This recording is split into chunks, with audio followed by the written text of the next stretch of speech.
Bonjour à toutes et à tous, bonjour et bienvenue dans ce live exceptionnel en direct du parc départemental Georges Valbon à la Courneuve. Chers amis, je suis ravi de vous accueillir, à toutes les personnes qui sont ici en direct au parc Georges Valbon, qui sont avec nous dans le public, et à vous qui êtes en ligne sur Twitch. Bienvenue dans ce live en partenariat avec la Seine-Saint-Denis, un département magnifique pour lequel j'ai eu l'immense plaisir de travailler il y a plusieurs années que ça, et on va rencontrer des personnes merveilleuses. Autour de ce plateau, je ne suis pas seul, je suis avec des personnes qu'on va prendre le temps de présenter. Harry Brodach, salut Harry. Merci d'être avec nous, il faut toujours parler dans le micro et le plus proche possible de la bouche. Merci beaucoup Harry Brodach, tu es directeur de la transition écologique au conseil départemental de Seine-Saint-Denis. C'est exact. Merci d'être avec nous, à côté de toi on est avec Excellent Kiakou. Salut Excellent. Bonjour. Ça roule? Oui, ça va, et Merci, vous? ouais, ça va carrément. Merci d'être avec nous, tu es membre du conseil de l'aide sociale à l'enfance. Tu nous expliqueras ce que c'est. Et à ma droite je suis avec Jalal Essali. Bonjour. Bonjour, comment tu vas Jalal? Ça va, merci. Merci d'être avec nous. Tu es membre du Café Solidaire des Tilleuls. Et tu nous expliqueras aussi ce que c'est. Et on va être rejoint sur ce plateau tout à l'heure par une personne qui manque encore à l'appel. Mais c'est pas grave, il n'y a aucun problème, on est à la cool aujourd'hui. C'est Sabrine Boussetta qui est membre du nouvel Élan 93. Elle viendra vous expliquer ce que c'est. On va commencer par toi, mon cher Harry Brodach, je le disais, directeur de la délégation à la transition écologique et à la résilience du conseil départemental de Seine-Saint-Denis. Ça veut dire quoi? Qu'est-ce que tu fais? Alors, notre acronyme dit beaucoup de choses. Notre acronyme, c'est la DETER. Donc nous, on est une équipe de 9 personnes DETER, des électrons libres qui sommes directement rattachés au directeur général des services du département. Donc on est du côté de l'administration. On est là pour mettre en œuvre les orientations politiques et on est là plus précisément pour accompagner tous les services dans la prise en compte de l'écologie dans leurs projets. Donc on n'est pas là pour faire, on est là pour faire avec.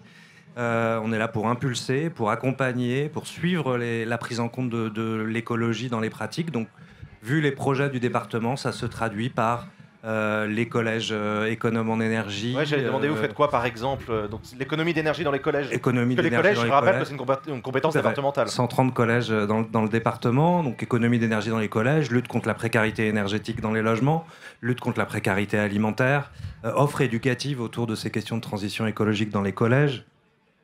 Développement des pistes cyclables avec un plan vélo, plantation d'arbres, gestion des parcs, dans tous ces domaines-là. Il y a évidemment énormément d'enjeux de prise en compte des enjeux d'écologie. Je m'étais noté la restauration collective aussi, 70 000 repas servis chaque jour. 70 000 repas servis chaque jour en Seine-Saint-Denis. Voilà, dans lesquels on va intégrer des enjeux de végétalisation, des enjeux de diversification des aliments, de transformation de produits fabriqués, en tout cas qui poussent localement. Voilà, un ensemble d'enjeux qui va se décliner en autant de thématiques qu'on a de compétences au département. Tu as plus de 20 ans d'expérience dans le service public et si je me suis bien renseigné, tu as été le lauréat du prix du manager public de l'année 2018. Oui, tu es très bien renseigné. Non mais c'est très cool, c'est quoi? Ça veut dire quoi? C'est la reconnaissance d'un travail collectif qu'on a mené de 2015. Les demandes de vacances. C'est ça. C'est moi qui valide les congés. Non, c'est à l'époque où je travaillais pour la banlieue de la Seine-Saint-Denis, la ville de Paris. Ah ouais, entendu parler. La grande banlieue là-bas. La grande banlieue là-bas, ouais. Et on mettait en place un projet de budget participatif, 100 millions d'euros par an, donné aux habitants pour définir leurs projets qui, s'ils étaient votés, étaient mis en œuvre. Donc énorme transformation de nos manières de fonctionner, partir de l'expression de besoins des habitants pour la transformer en réalité concrète. Et j'étais au cœur de ce dispositif pour animer un collectif de fonctionnaires qui a transformé la manière de travailler de l'administration afin de rendre réels ses votes et ses vœux et de dépasser l'offre de financement pour vraiment réaliser tout ce qui nous était demandé au travers de ce dispositif. Voilà, donc c'est une belle reconnaissance. Hein. Bah ouais, chapeau. C'est impressionnant. Alors si vous entendez de la musique derrière nous, c'est normal, on est ici au parc Georges Valbon à la Courneuve, dans un dispositif du conseil départemental qui s'appelle le Bel Été, où il y a plein d'événements qui se passent partout autour de nous. Il y a des activités pour les enfants, pour les jeunes, pour les moins jeunes. Et il y a une grande scène tout au fond derrière nous et ils sont en train de faire les balances, ils sont en train de faire les réglages pour les gros concerts de ce soir. J'ai pas vu, il y a qui ce soir d'ailleurs en concert? DJ Abdel. Bah, il faut le dire dans le micro. DJ Abdel. DJ Abdel, classe. Super classe, DJ Abdel ce soir ici en direct du parc Georges Valbon. Si vous avez été pas loin, vous pouvez encore venir, venez nous rejoindre. On est également, je le disais, avec Excellent Kiakou.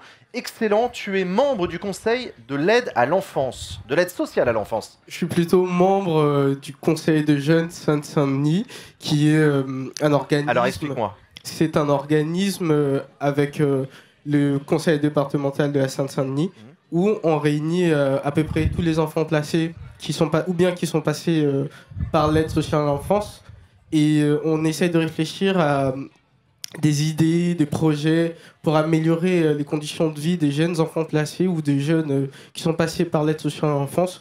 On a proposé des projets comme la Boost Études, qui est une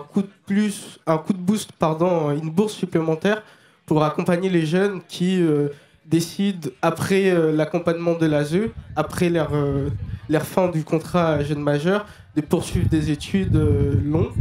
Et on sait bien que parfois, quand on est étudiant et qu'on poursuit des études hyper longues, on peut avoir vraiment des problématiques hyper compliquées entre enchaîner les travails, finir parfois à 4h du matin, des travails qui sont très pénibles, et parfois enchaîner des études longues comme à la fac qui demandent une certaine exigence, une certaine rigueur, et c'est pour ça qu'on a proposé des projets comme ça. Ok, c'est hyper intéressant. Tu sens que c'est utile pour améliorer l'ASE ? Oui, parce que c'est des idées, c'est plutôt des politiques publiques où on ne décide pas seulement pour les gens, mais on demande aux gens qui ont subi ou bien qui ont une expérience vraiment dans ce à quoi l'État veut agir, dans ce à quoi les départements veulent agir, justement pour améliorer leurs conditions de vie. C'est hyper utile, je pense. J'ai noté que vous avez travaillé sur l'autonomie, sur la scolarité, sur les conditions d'accueil, sur les droits et les libertés, sur la vie sociale, sur la santé mentale, sur le vivre ensemble. C'est énormément de thématiques. Elles sont devenues quoi, les propositions que vous avez faites ? Par exemple, l'autonomie. Tout à l'heure, j'ai parlé de la bourse études, mais en termes d'autonomie, on a eu beaucoup de projets, notamment pour accompagner les jeunes après leur fin d'ASE, comme...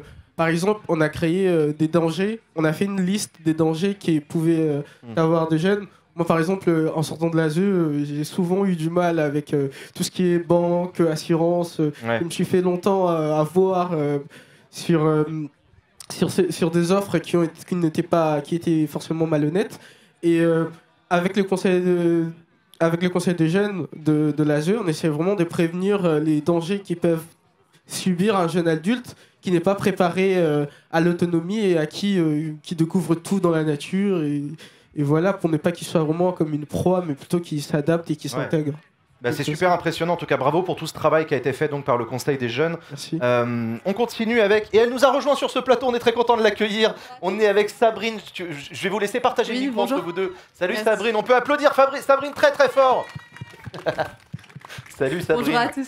Je le disais en te présentant avant que tu sois là, tu es membre de Nouvel Élan 93. Exactement. C'est quoi ? Alors, Nouvel Élan 93, ça a été une association créée principalement pour inspirer la jeunesse et notamment la jeunesse de banlieue.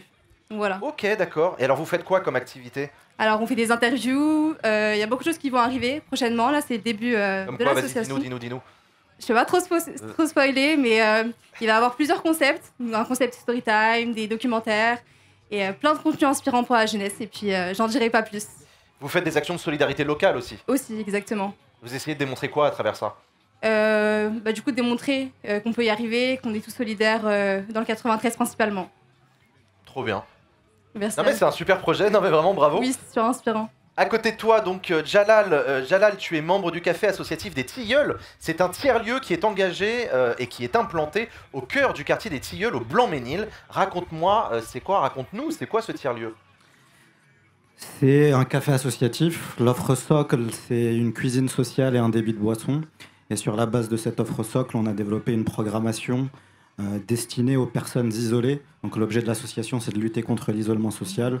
Des personnes en perte d'autonomie, ça va être notamment les personnes âgées ou porteuses d'handicap, des mineurs isolés, des personnes éloignées de l'emploi.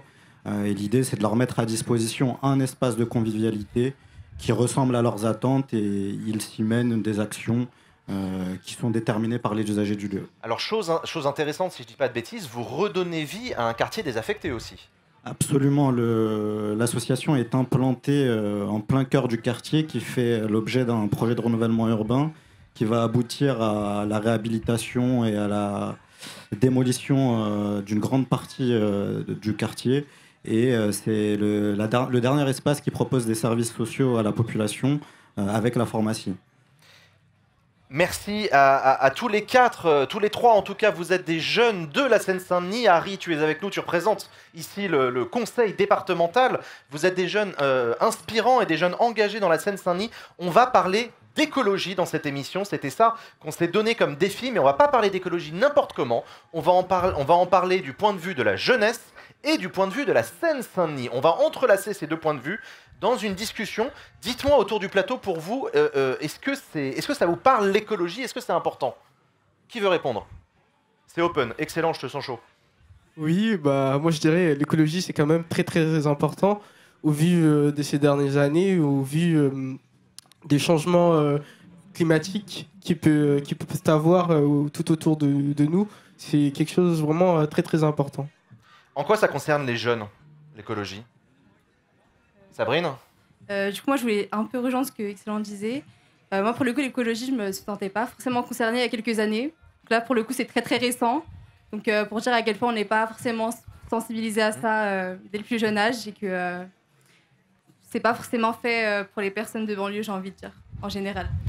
Alors, je précise que ce live qu'on fait aujourd'hui, il s'inscrit, c'est un des moments forts de la concertation jeunesse qui a été lancée par le département de Seine-Saint-Denis. Harry, raconte-nous, c'est quoi cette concertation?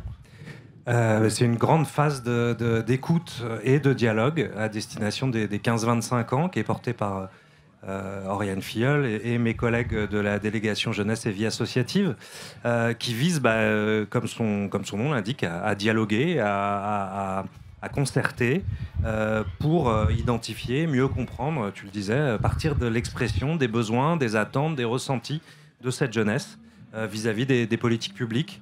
C'est une concertation qui va aboutir à l'automne avec deux objets.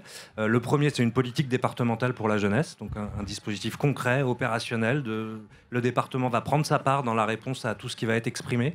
Et puis un livre blanc qui va être mis en ligne, je crois, dans le courant de la semaine prochaine, un livre blanc donc, qui servira plus de dispositif de plaidoyer vis-à-vis de l'État, par exemple, parce qu'on n'est pas l'État, on est le département, et donc outils d'interpellation que les jeunes vont être amenés et invités à compléter avec nous à partir de la semaine prochaine. C'est donc un dispositif de concertation qui, je disais, vise la jeunesse, mais vise aussi les professionnels en lien avec les jeunes. Professionnels de la jeunesse. Animateurs notamment. Exactement, éducateurs. C'est toujours évidemment eux aussi très important de les entendre. Il y a eu des échanges avec les professionnels de la jeunesse, donc des demi-journées thématiques sur la santé mentale, sur l'insertion, sur la culture, pour dialoguer autour d'enjeux d'actualité, d'une grande actualité. Il y a eu un travail de carte blanche aux associations pour qu'elles donnent la parole aux jeunes avec lesquels elles travaillent ou avec lesquels elles se mobilisent. Et des échanges directs, comme aujourd'hui, très ouverts, qui permettent de créer des échanges et des canaux de dialogue tout à fait directs entre le département, la jeunesse, les associations qui les représentent, les professionnels qui travaillent avec eux. Donc c'est cette grande phase qui vise vraiment à partir d'une expression de besoin, d'un ressenti de représentation, pour travailler avec cette expression sur la mise en place de mesures concrètes. Je vois dans le chat qu'il y a quelques petits problèmes de diffusion du stream, mais c'est normal, vous savez, c'est les joies du direct et c'est les joies de l'organisation d'un live en direct d'un parc ici en extérieur. Le parc Georges Valbon, vous inquiétez pas, la régie est en train de travailler pour rétablir la connexion. Vous inquiétez pas, tout se passe bien. Je vois en tout cas dans le chat, il y a beaucoup de gens qui soutiennent vos associations. Il y a des gens qui vous connaissent, il y a des gens qui vous kiffent. Ça fait super plaisir. Un truc assez intéressant, est-ce que vous connaissez la part des moins de 15 ans en Seine-Saint-Denis? Harry, si tu connais la réponse, je te demande de ne pas la donner. Est-ce que vous connaissez la part des moins de 15 ans en Seine-Saint-Denis? Je sais que c'est le département le plus jeune de France métropolitaine. Ouais. Ça doit être assez important. On est à 1 sur 4. Une personne sur 4 a moins de 15 ans en Seine-Saint-Denis. Combien de personnes ont entre 15 et 29 ans? Donc entre le brevet et, je sais pas, 29-30 ans. Vous avez une idée ou pas? Vous n'en savez rien? Et je regarde si dans le chat, il y en a qui savent. 330 000 personnes en Seine-Saint-Denis. 330 000 personnes ont entre 15 et 29 ans. Le taux de chômage chez les jeunes de 15 à 24 ans. Vous le connaissez? Celui-là, vous pouvez l'estimer. Même si vous ne le connaissez pas, vous pouvez l'estimer. Vas-y, excellent. 60%. 60% de taux de chômage. Ok, qui dit mieux, qui dit différent? Je dirais moins quand même. Plus dans les moitié moins. Moitié moins 30? Ouais. Ok, d'accord. Harry, t'as la réponse? La réponse précise, moi j'aurais été plutôt à 25, mais... Bah, c'est encore plus bas, c'est 20. Vous avez tous été très pessimistes. T'y allez fort là, excellent je trouve quand même. Non, je peux vous dire aussi qu'en Seine-Saint-Denis, pour qu'on connaisse un peu mieux ce département, près de 30% des jeunes vivent sous le seuil de pauvreté. Un logement sur 5 est considéré comme potentiellement indécent. Et en période de canicule, les écarts de température entre les quartiers peuvent atteindre jusqu'à 4 degrés selon l'urbanisation et la végétalisation. La justice climatique, c'est pas la même pour tout le monde, est-ce qu'on est bien d'accord? La justice climatique, ça vous parle ou pas? Ouais? Excellent. Oui, la justice climatique, c'est quelque chose de très important qui s'est développé au cours de ces dernières années. Pour faire simple, c'est un peu l'action des individus qui saisissent la justice, qui saisissent les gouvernements, qui saisissent les tribunaux pour qu'il y ait une action du gouvernement pour qu'il y ait, pour limiter en tout cas les impacts que peuvent avoir les grandes firmes, qui peuvent avoir certaines personnes qui causent des préjudices écologiques, qui peuvent commettre des crimes d'écocide, justement pour limiter leur impact sur les climats qui peuvent être très désagréables ou très nocifs pour les individus. Harry ? Il y a effectivement cette approche juridique qui est centrale, et je dirais que le concept s'est un peu élargi. On est sur un territoire assez particulier, mais avec tous les chiffres que tu as donnés, on le devine, où la population est à la fois moins contributrice des pollutions et des nuisances, plus exposée aux conséquences des pollutions et des nuisances, du fait de l'état du logement, par exemple, ou de l'urbanisation, et qui dispose de moins de moyens pour faire face à des dispositifs. On va en parler pas mal, pour prendre l'exemple de canicule. On va en parler. Voilà, donc la question, c'est comment on corrige cette équation un peu cruelle de je contribue moins à la pollution, mais je suis plus exposé à ses conséquences et j'ai moins de moyens pour m'en sortir et pour y faire face. Et la justice climatique, c'est vraiment un dispositif de prise en compte de ces enjeux pour imaginer un dispositif juste, de transition écologique juste, qui permette à chacun, partant de sa situation, de faire face à ces enjeux de bouleversement climatique. Pendant 1h30, on va discuter avec des jeunes du territoire, des membres d'associations, de collectifs ou tout simplement des personnes concernées. On va aussi discuter sur ce plateau avec des élus du département. On aura une carte blanche de l'association Get Up. Et puis on aura vous, évidemment, bien sûr, dans le chat. N'hésitez pas à réagir tout au long du live. Vous êtes en face de moi, je vous lis, ne vous inquiétez pas. Soyez avec nous dans cette émission. C'est un live qui vous concerne parce que la justice climatique nous concerne toutes et tous. C'est une question de dignité, de conditions de vie décentes pour aujourd'hui et surtout pour demain. Donc restez avec nous. On va commencer tout de suite en parlant d'un sujet qui chauffe littéralement. Il s'agit de la canicule. Ce qui frappe maintenant, c'est que la canicule, elle débarque de plus en plus tôt et de plus en plus fort. Cette année, on a eu le droit à des épisodes caniculaires dès la fin du mois de mai. Alors on va en parler un peu ensemble. Comment vous avez vécu, vous, sur ce plateau, ce premier épisode, le dernier épisode, pardon, de forte chaleur? Jalal, tu l'as vécu comment, toi? J'habite un quartier populaire et pour illustrer le rapport à l'environnement des habitants des quartiers populaires, j'aime bien emprunter cette punchline d'Ayam dans Demain c'est loin, joli nom d'arbre pour des bâtiments dans la forêt de ciment. En l'occurrence, mon quartier s'appelle le quartier des Tilleuls et j'observe qu'y compris au sein d'un même quartier, on n'a pas le même degré d'exposition aux nuisances du dérèglement climatique. En l'occurrence, quand il y a des canicules, moi j'ai la chance d'habiter dans un quartier qui est très fleuri de Tilleuls. Et pour le coup, je suis bénévole dans une association dans le même quartier, mais qui est dans un îlot de chaleur avec pas beaucoup d'arbres autour. Donc on fait de son mieux, hein, on nous donne des consignes, on s'hydrate, on prend soin des personnes vulnérables, mais on voit bien qu'il y a un rapport à l'environnement qui est plus ou moins inégal. C'est vrai, effectivement. Harry, comment est-ce que le conseil départemental a pris fait et cause pour cette cause, justement, celle de la lutte contre la canicule? La démarche le grand changement de ces dernières années, c'est effectivement la compréhension que quand on parle d'écologie, il ne s'agit pas seulement de protéger la planète pour éviter des bouleversements qui pourraient éventuellement advenir, mais aussi d'apprendre à vivre avec des dérèglements qui, parce qu'à l'échelle planétaire, on n'a pas su agir à la hauteur des enjeux, sont désormais inéluctables. Alors il faut continuer à réduire nos pollutions pour rester dans des situations gérables, évidemment, parce que là, on paye avec la canicule les conséquences du carbone qu'on a émis il y a 15 ans. Donc il faut continuer à réduire pour que ça ne s'aggrave pas. Et en même temps, il faut apprendre à faire face. Donc anticiper ces phénomènes pour le département de la Seine-Saint-Denis, ça veut dire 3 choses. Ça veut dire d'abord réduire l'exposition à la chaleur. Jalal le disait, planter des arbres, désimperméabiliser les espaces publics, développer, on en voit dans tout le parc, des brumisateurs, des jeux d'eau pour faciliter le rafraîchissement, accompagner la réhabilitation des logements, réhabiliter nos propres équipements publics pour que effectivement on n'ait pas de malaise d'élèves dans les collèges au mois de juin et qu'on arrive à maintenir un confort thermique. Toute cette anticipation-là de réduction de l'exposition, on l'amène depuis plusieurs années maintenant. C'est des projets à 10, 15, 20 ans qui mobilisent des milliards d'euros, qui sont des vrais projets d'investissement lourds pour réduire l'impact des canicules. Le deuxième, tu parlais des solidarités. Le deuxième, c'est effectivement comment on réduit les vulnérabilités. Il y a un chiffre que tu n'as pas cité, mais qu'on considère beaucoup, c'est que 30% des logements en Seine-Saint-Denis sont suroccupés.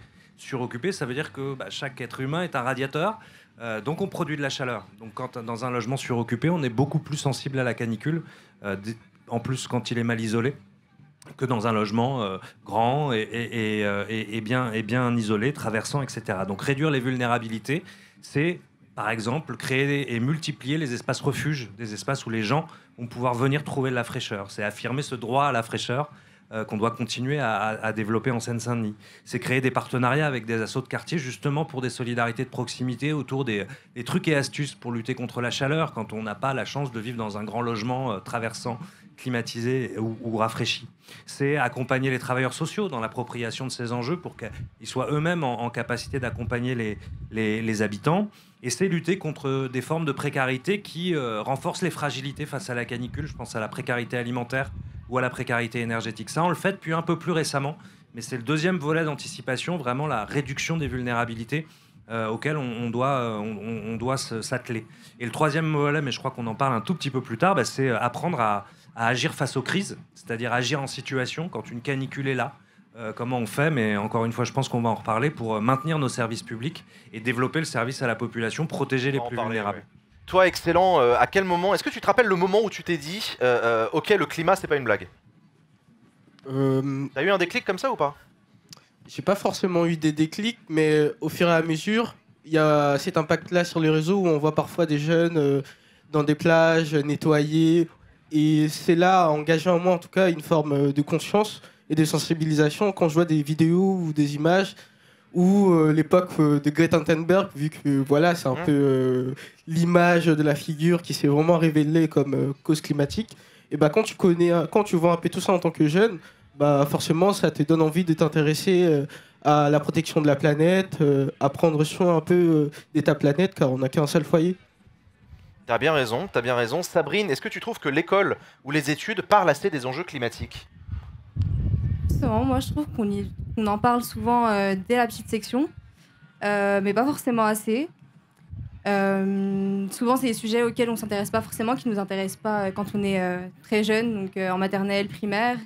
On s'y intéresse souvent grâce aux réseaux sociaux, notamment à partir du lycée, et surtout quand on se sent concerné. Personnellement, j'ai commencé à me sentir concernée en voyant les impacts de la fast fashion, par exemple. Ouais. Donc voilà, pas forcément grâce à l'école ou quoi que ce soit, c'est vraiment grâce à mon expérience personnelle et chacun grâce à son vécu notamment. Jalal, est-ce qu'il y a une initiative, un collectif, un truc local ou national qui t'inspire ou qui te donne un peu d'espoir? À part ce que tu fais. À part le département de la Seine-Saint-Denis. On voit se multiplier les collectifs militants qui luttent contre les effets du dérèglement climatique. Je peux penser au soulèvement de la Terre, à Urgence Extinction, Alternativa. Et peut-être ce qui me donne de l'espoir, c'est non seulement la structuration d'espaces de lutte comme ceux-là, qui sont des espaces alternatifs, mais aussi la perspective que ces militants écologistes croisent leur lutte avec d'autres militants. Par exemple, en ce qui me concerne, je suis très mobilisé sur les questions de logement et de renouvellement urbain. Je me dis qu'une collaboration entre les soulèvements de la Terre et le collectif Passe en nous qui lutte contre les rénovations urbaines sans concertation, ça peut aboutir à des solutions adaptées aux besoins exprimés des territoires concernés, surtout que ça touche en fait à la sociologie que vous évoquiez, à savoir que c'est des territoires jeunes mais pauvres et pour qui c'est souvent la double voire la triple peine. Harry ? Ça, en un mot, c'est effectivement le cœur du sujet, c'est qu'effectivement, tu le disais aussi tout à l'heure, quand on parle d'écologie, en Seine-Saint-Denis, on entend quand même souvent « l'écologie, c'est pas pour moi ». Par contre, quand on sonde les préoccupations des habitants, des jeunes, et le rapport de GetUp, le dialogue tout à l'heure avec Sarah Maria sera hyper intéressant à cette aune-là notamment, on entend parler de santé, on entend parler de logement, on entend parler d'alimentation, on entend parler de mode. Et tous ces thèmes-là, qui sont des thèmes de préoccupation évidemment légitimes et centraux, mais on peut les lire au prisme de l'écologie. Et on peut partir de là, et c'est là où d'ailleurs les concertations sont fondamentales, partir de l'expression des besoins, des ressentis, des priorités, pour ensuite parler d'écologie. Pas partir de l'écologie pour interroger ces questions. Donc sur le logement, effectivement, à partir du thème du logement, on parle de précarité énergétique, on parle de santé, parce que quand il y a de l'humidité, quand il y a des moisissures, il y a des problèmes de santé qui se créent. On parle de confort thermique en été, de bouilloire en été et de passoire en hiver. Donc on peut ensuite ouvrir la discussion sur l'écologie et c'est hyper intéressant de partir de là. Je pense que cet aspect de concertation, il est vraiment important parce que la meilleure façon d'élaborer une norme contraignante avec laquelle les bénéficiaires de la norme seront impliqués et trouveront la règle légitime, c'est en l'élaborant avec eux. Et ça s'apprécie dans tous les quartiers de Seine-Saint-Denis où il y a des renouvellements urbains. Quand on prend vraiment la peine de demander aux gens ce qu'ils veulent pour leur quartier et la réhabilitation de leur quartier, ils tiennent aux espaces verts. Par exemple, on nous supprime un square avec des arbres presque centenaires. Lors de réunions publiques, il y a des habitants qui ont exprimé « Est-ce que vous allez végétaliser les toits pour remplacer les arbres que vous allez découper ?» Et ça, c'est typiquement des exemples qui vont dans le bon sens, je pense. Oui, c'est un très bon exemple, effectivement. On va continuer à parler de canicule. Je vous ai concocté un petit quiz, chers amis. Vous allez réfléchir autour du plateau, vous allez devoir essayer de trouver les bonnes réponses. Et si vous ne les avez pas, c'est pas grave. Mais je vous laisse galérer. N'hésitez pas à prendre la parole pour donner, selon vous, la réponse que vous pensez être la bonne. Si c'est pas la bonne, c'est pas grave, rassurez-vous. De toute façon, il n'y a rien à gagner. Et vous aussi, dans le public, vous pouvez réfléchir et jouer. Et vous, dans le chat, évidemment, je compte sur vous pour jouer à ce petit quiz. Première question. Selon l'INSEE, à quoi est le plus fortement lié l'exposition à la canicule ? Qu'est-ce qui aggrave le plus la canicule ? T'en sais rien, Jalal ? Tu l'as dit tout à l'heure. Je pense le fait de densifier, de concentrer les populations au même endroit. Et c'est la bonne réponse, c'est la densité de population et les îlots de chaleur.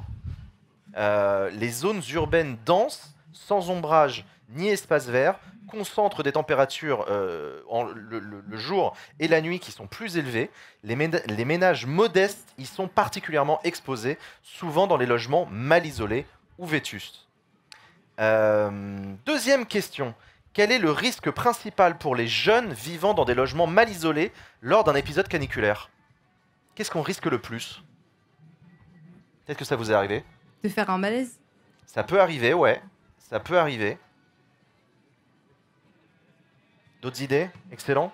Qu'est-ce qu'on risque si vraiment on meurt de chaud ? Enfin, oui, on peut mourir, c'est sûr, mais non, mais si vraiment on a trop chaud. Je dirais comme la dame, on risque de s'évanouir, faire un malaise. Je dirais plutôt ça.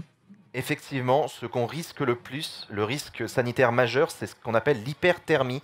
On appelle aussi le coup de chaleur, avec une déshydratation aiguë. Et le plus grave, c'est la déshydratation. Ça peut conduire à des troubles sévères, de l'épuisement, des malaises, voire une hospitalisation dans les cas les plus graves. Donc la canicule, c'est pas juste il fait chaud, c'est potentiellement dangereux, notamment pour des jeunes qui sont dans des logements mal isolés, dans des îlots de chaleur dont on parlait avec Jalal tout à l'heure.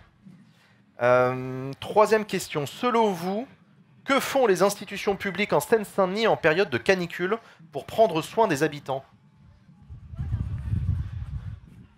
On a tous vu passer les fameux numéros verts et les plans climatiques avec des consignes dans les établissements recevant du public, etc. Ok. Il y a d'autres réponses ? Harry, je te laisse donner la réponse ? Les réponses. Les réponses, Les réponses. La première chose, c'est que quand on bascule dans ce que l'État appelle vigilance rouge, puisque l'alerte vient de là, de Météo France et de l'État, on déclenche une cellule de crise. On déclenche un endroit où on va se réunir avec tous les services de l'action sociale, de l'enfance et de la famille, pour réfléchir aux moyens de protéger la population. Évidemment, ça passe par de l'information, mais c'est, je dirais, l'étape nécessaire mais pas suffisante. Nous, on a deux priorités. La première, c'est de maintenir nos services publics. Tu le disais, en Seine-Saint-Denis, il y a des logements mal isolés. Et dans ces logements mal isolés, parfois, il y a des très jeunes enfants qui font partie des catégories de publics très vulnérables à la canicule. C'est les très jeunes et les très âgés les plus vulnérables. Bon, on préfère les accueillir évidemment dans nos crèches que de les laisser dans des appartements qui surchauffent. Donc notre priorité, c'est de maintenir nos équipements publics ouverts. Donc c'est d'avoir anticipé assez pour qu'ils soient rafraîchis, que la température n'y grimpe pas trop, que des professionnels puissent y travailler. Ça veut dire aussi, et c'est un peu ça, protéger nos agents, informer nos agents, accompagner nos agents pour qu'ils soient en capacité de travailler dans nos services publics. C'est vrai pour les crèches, c'est vrai pour la protection maternelle et infantile, c'est vrai pour les circonscriptions sociales. Il faut qu'on maintienne nos services publics ouverts, c'est notre première priorité. Et notre deuxième, c'est de renforcer nos services publics parce qu'on a notamment la compétence des personnes les plus âgées. Donc on déclenche des campagnes d'appel, on déclenche des systèmes de vigilance pour s'assurer que tous nos allocataires, par exemple, d'aide sociale vont bien et s'organisent pour s'hydrater, pour avoir un peu d'accès à la fraîcheur. Notre action, elle passe aussi par des choses très simples, des parcs comme celui-là et tous nos parcs départementaux. Dès lors qu'on passe en vigilance orange, voire rouge, ça dépend, mais c'est assez systématique, sont ouverts 24/24, puisque l'idée, c'est de donner de l'accès à la fraîcheur et de renforcer l'accès à la fraîcheur. Donc, à la fois maintenir nos services publics, les renforcer, mais aussi protéger la population par ce type de mesures, en ouvrant nos parcs notamment, et en développant les dispositifs de rafraîchissement dans l'espace public. Quatrième question, vrai ou faux, certains quartiers peuvent être jusqu'à 4 degrés plus chauds que d'autres pendant une canicule? Je vois un gros oui de la tête de tout le monde. C'est vrai pour vous? Eh bien la réponse est vrai, absolument, c'est tout à fait vrai. En région parisienne, l'îlot de chaleur urbain crée un écart de température jusqu'à plus 3 degrés le jour et plus 5 degrés la nuit en cœur de ville comparé à la campagne. Et plus localement en Seine-Saint-Denis, les seuils canicules sont fixés à 31 degrés en journée et à 21 degrés la nuit. À titre de comparaison, j'ai regardé avec les Yvelines. Les Yvelines, c'est 34 degrés le jour et 18 degrés la nuit. Donc on voit qu'il fait quand même vachement plus chaud en Seine-Saint-Denis. Les écarts peuvent dépasser 4 degrés, notamment la nuit, entre des zones urbaines très minéralisées et d'autres plus végétalisées ou rurales. Vous l'avez déjà ressenti, vous, la chaleur, dans des îlots de chaleur, juste en se promenant dans la rue? Ça vous est déjà arrivé de vous rendre compte qu'il fait une chaleur à crever, juste parce qu'il n'y a pas d'arbres autour de vous, quoi? Il suffit de comparer quand on se promène dehors en période de canicule, dans un endroit bétonisé et quand on est à l'abri d'un arbre. Ça n'a absolument rien à voir. Donc oui, je pense que ça se mesure assez... C'est palpable, quoi. Ouais, je suis d'accord avec toi. Moi, ça m'est déjà arrivé de me rendre compte de ça. C'est assez stupéfiant, d'ailleurs. Selon vous, quel pourcentage des logements en France sont encore des passoires thermiques? Quel pourcentage des logements sont des passoires thermiques encore aujourd'hui en France? Pas en Seine-Saint-Denis, en France. Trop. Ouais, trop, ça c'est sûr. Mais vous avez une idée du pourcentage ou aucune idée? Jalal, vas-y. Entre 15 et 20%. Ok, 15 et 20%, pas mal. Sabrine, t'as une idée? T'en sais rien? Ok. Et ben on va garder la réponse de Jalal parce que c'était la bonne réponse. C'était 15,7% des logements. Ça représente 4,8 millions de logements et des résidences principales en France qui sont classées F ou G, donc des vrais passoires thermiques. C'était le dernier décompte au 1er janvier 2023. Dans le parc locatif privé, ce sont 1,5 million de logements, soit 18,5% qui sont concernés. Et le parc locatif social, c'est 0,4 million qui sont des passoires F ou G. Je rappelle que les logements qui sont classés G+, sont interdits à la location depuis janvier 2023, mais il y a 119 000 d'entre eux qui restent en location quand même. Il y a 119 000 logements qui sont encore en location alors que c'est interdit, ils ne devraient pas l'être. Malheureusement la loi de l'offre et de la demande. Il y a une demande très forte pour le logement qui peut autoriser des propriétaires à s'émanciper des règles qui sont fixées pour protéger les locataires. Et effectivement, on constate aujourd'hui encore des mises en location de passoires thermiques. Et j'insiste sur le fait qu'effectivement, la passoire thermique, on a très froid en hiver, mais c'est une bouilloire en été. Donc moins le logement est isolé, mieux, plus il laissera rentrer la chaleur.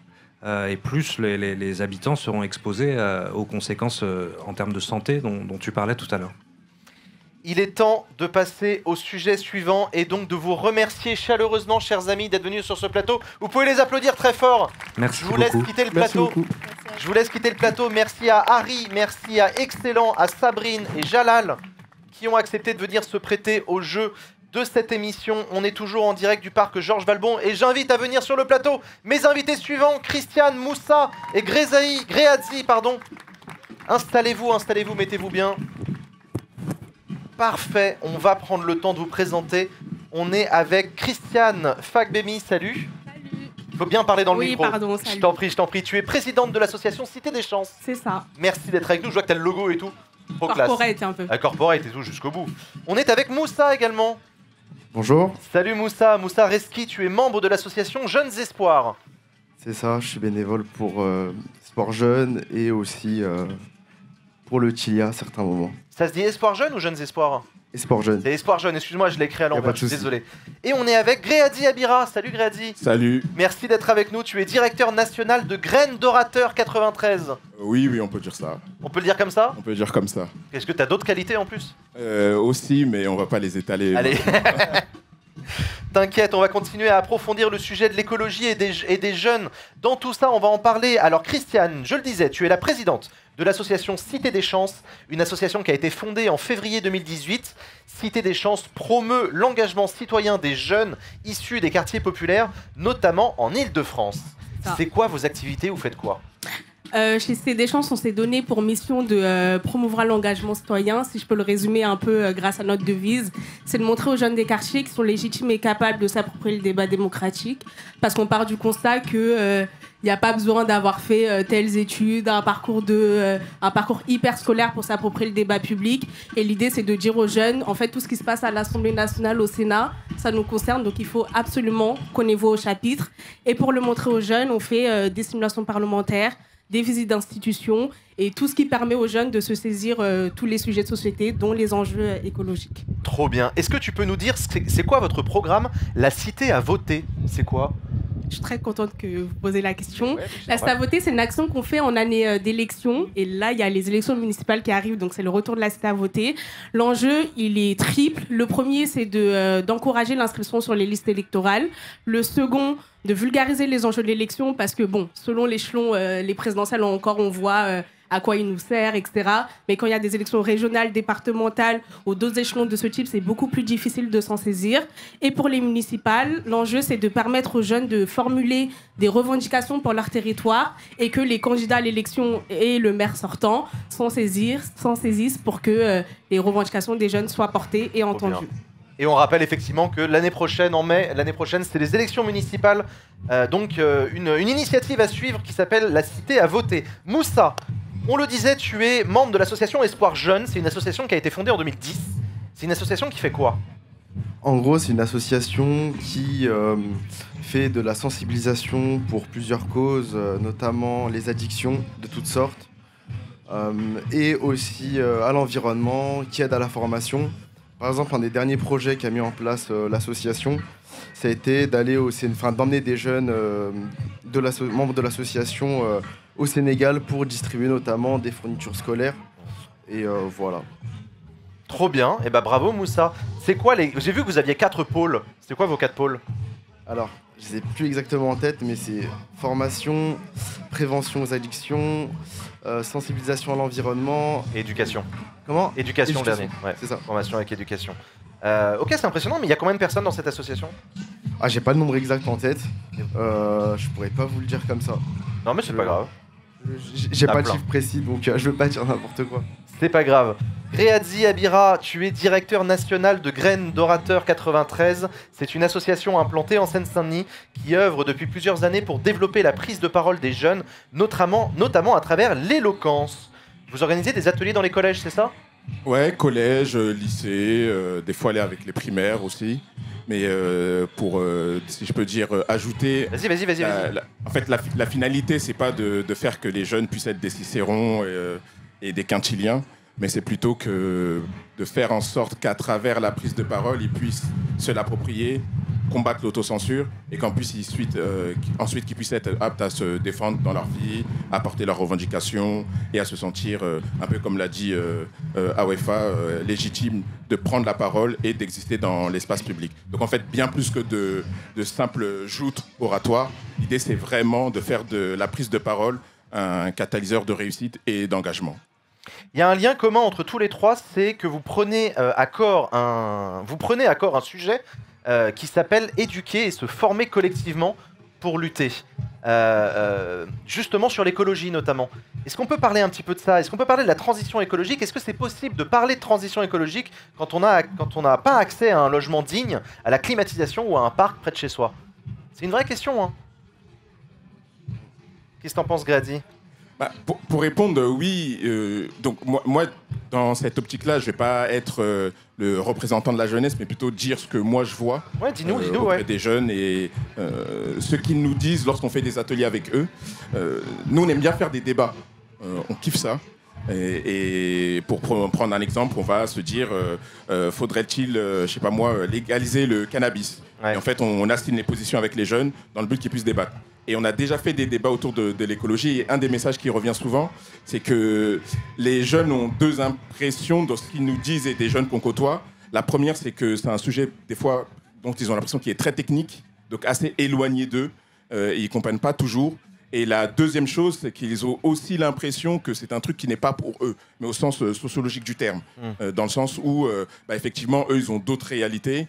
Quand on n'a pas accès à un logement digne, quand on n'a pas accès, des fois, à des espaces verts, quand on n'a pas accès à certaines écoles, etc., c'est vrai que des fois, si je peux dire, les questions de transition écologique et énergétique passent au second plan. Même s'il y a quand même un truc qui est important, c'est que sans le savoir, c'est les premiers qui les appliquent. Parce qu'en fait, quand on n'a pas d'argent, votre daronne, elle vous dit l'électricité, ça coûte cher. Et donc, vous prenez les réflexes de faire attention à cela. Mais ce n'est pas forcément toujours conscientisé. Qu'est-ce qu'il faudrait faire pour garantir un droit à la fraîcheur, toi qui travailles justement avec des jeunes qui élaborent des propositions à destination des élus? Christiane? Alors là, je ne vais pas parler de quelque chose qui vient des ateliers avec les jeunes, parce que je crois que ce sujet, on ne l'a jamais creusé. Mais en termes de quotidien vécu, je pense qu'il y a des choses très bêtes auxquelles on ne pense pas forcément. Mais je sais pas, dans des périodes comme ça où il fait hyper chaud, quand, je sais pas, t'attends ton bus pour venir ici et qu'il y a des espaces où t'attends ton bus et il n'y a pas d'abri autour, que ce soit en hiver ou quand il fait chaud comme ça, surtout pour des personnes âgées ou même pour les jeunes de manière générale, c'est des types d'aménagements urbains comme ça qui, je pense, ont un impact sur la manière dont on vit ces vagues de chaleur-là. Mais je voulais juste répondre un petit peu sur ce que tu avais dit. Moi, d'un point de vue personnel aussi, je me rappelle quand on était en terminale, il y avait beaucoup de manifestations, la génération climat, tous les vendredis, elle allait monter sur Paris et faire des manifs, etc. Et moi, franchement, c'était le cas d'Ennemi Souci. Je me sentais archi pas concernée parce que j'étais en mode... plus tard la planète, plus tard l'écologie, on s'occupera de ça après. Mais effectivement, nous, quand on fait les simulations parlementaires, on se rend compte que quand on réfléchit sur la question de la gratuité des transports, l'interdiction des jets privés, etc., si on ne les enferme pas dans des considérations techniques et qu'on n'est plus sur des enjeux de justice climatique, de justice sociale, ils arrivent totalement à s'approprier les sujets. En fait, pour eux, c'est de l'expérience vécue, c'est des inégalités qu'ils ressentent et qui parfois sont dans les tripes, quoi. Donc oui, quand on est sur des considérations politiques, on arrive à les mobiliser. Moussa, est-ce que tu dirais que les jeunes de Seine-Saint-Denis ont la même marge de manœuvre que les autres? Non, c'est bien plus compliqué d'avoir les mêmes marges de manœuvre de personnes qui disposent d'un capital culturel et d'un capital économique tout à fait différent. Par exemple, si vous avez des problèmes avec la température ambiante, je sais pas, les personnes de classe supérieure, les personnes qui ont de l'argent, totalement aller dans d'autres endroits pour aller auprès de la mer, etc., pour s'hydrater, alors que quand on est issu de classe populaire, nos parents ils ont forcément moins les moyens, et du coup on subit un peu plus, on subit plus que les autres concrètement l'augmentation de la température et toutes les problématiques qui vont avec pour le coup. Donc voilà, et juste pour rebondir sur ce que les deux camarades disaient, en tout cas, c'est mon ressenti. Au sein des classes populaires, on a vraiment un ancrage très terre-à-terre vis-à-vis de l'environnement. Ça va être toute la proximité. Typiquement, l'environnement, ça va englober la saleté publique, comment on gère les déchets, etc. Et ça, pour le coup, ça parle directement aux habitants des quartiers populaires, ce qui est bien plus difficile à comprendre pour nous, notamment quand on était assez jeunes. C'est le problème climatique, c'est un problème global, donc on a du mal à se dire comment est-ce qu'on pourrait agir de manière plus systémique sur ces enjeux-là. Comment vous décririez la manière qu'ont les jeunes de s'engager sur la question écologique? Est-ce qu'il y a une spécificité jeune dans l'engagement? Vas-y, Moussa. Non, vas-y si tu veux. Je pense qu'il y a beaucoup de lassitude, notamment à travers le fait qu'on peut considérer comme une hypocrisie, mais qui est une réalité, hein, dans le sens où on n'arrête pas de nous dire qu'il faut faire des efforts au niveau individuel. Enfin, finalement, c'est une vision très libérale de l'écologie, que ça passe par des petits gestes, etc. Mais quand dans les médias, on voit passer, par exemple, la pollution de Monsieur Bernard Arnault, ça crée directement un froid. Comment est-ce que nous, on peut réussir à avoir un contrepoids, un tel niveau de pollution, alors que nous, on a l'impression de beaucoup moins polluer que... Enfin, c'est une réalité aussi. Christiane? Je suis tout à fait d'accord. Et je pense qu'il y a un problème aussi, c'est qu'on dépolitise beaucoup les enjeux écologiques. Et il y a un truc que moi, je trouve très intéressant qui est en train de se passer en Seine-Saint-Denis en ce moment, qui est porté par l'asso Ça bouge grave, qui vont emmener des jeunes à la COP30 à Belém. En fait, moi, je trouve que c'est très intéressant, d'une part, pour qu'ils puissent formuler des propositions, mais aussi pour qu'ils aient en tête que derrière toutes ces injonctions un peu à chacun faire ses petits gestes et tout, il y a des choses qui nous dépassent aussi et qui sont plus grandes que nous. Et qu'en fait, derrière le traitement de la cause climatique, il y a aussi des considérations politiques, économiques, en termes de négociations entre les États. Et je pense qu'il faut remettre aussi de la politique au cœur des enjeux écologiques pour que l'impuissance elle soit moins forte chez les jeunes, quoi. Gréadzi, toi, tu trouves qu'il y a un sentiment de gap générationnel sur ces sujets-là? Ouais, quand même, parce que déjà, il y a une fougue dans la jeunesse. Et ils ont parfois l'impression de ne pas être complètement entendus parce qu'eux sont prêts à porter des actions qui peuvent parfois, si je peux dire, déranger les plus grands et leurs aînés. Et donc, ça peut être un peu compliqué pour eux, dans le sens où, on va dire que tu parlais est-ce qu'il y a une méthode spécifique à la jeunesse? Je ne pense pas qu'il y en a une, mais il y a quand même l'idée, j'ai l'impression chez les jeunes, de vouloir avoir des actions plus coup de poing, des fois un peu plus rentre-dedans pour essayer de... Ou alors de la débrouille aussi. Ou de la débrouille, la seconde main, par exemple. Exactement. Et c'est des choses qui sont, je pense, pas portées par leurs aînés. Et donc, il y a une forme de gap et des fois une forme d'incompréhension. Et ce qui est un peu dommage parce que comme justement le problème il est systémique et global et collectif surtout, les jeunes ont l'impression d'avoir leurs aînés qui ne les comprennent pas et les aînés ont l'impression d'avoir une jeunesse qui est arrogante. Et donc peut-être qu'il y a aussi quelque chose à les créer à ce niveau-là dans l'intergénérationnel et pour essayer de combler ce gap. Est-ce que vous avez l'impression que les institutions entendent cette génération? Est-ce qu'elle a à dire? Christiane, je te sens pas convaincue. Non, mais après, le département, il fait des concertations. Donc voilà, département 9-3, ça va. Mais de manière globale, en fait, nous, quand on va parler avec les jeunes, on va leur dire, en fait, il faut s'intéresser à la politique, sinon elle va s'occuper de nous de manière globale. Et je pense qu'eux, ils l'ont saisi. Et sur les enjeux climatiques, je pense que voilà, il y a toute cette débrouillardise, toute cette créativité chez les jeunes, notamment des quartiers. En fait, on fait beaucoup avec pas grand-chose. Et en fait, de l'autre côté, je pense que les institutions, de manière générale, à tous les échelons, doivent prendre aussi leurs responsabilités. Parce que oui, si l'innovation vient du bas, à un moment donné, pour passer les choses à l'échelle, pour les soutenir et pour les pérenniser, il faut qu'il y ait des institutions derrière qui donnent des outils, qui mettent l'argent. Sinon, avec toute la bonne volonté du monde, on n'y arrivera pas. Et aussi sur l'aspect de la participation des jeunes, oui, les solutions, elles émanent du bas, mais quand on veut les passer à l'échelle, il faut les construire avec les jeunes, parce que si on n'embarque pas tout le monde, on va se retrouver avec des décisions qui sont prises, et nous, on n'est pas en mesure de les supporter en raison de notre classe sociale ou de plein de caractéristiques qu'on peut avoir. Donc oui, des initiatives qui viennent du bas, mais toujours à construire avec les jeunes, quoi.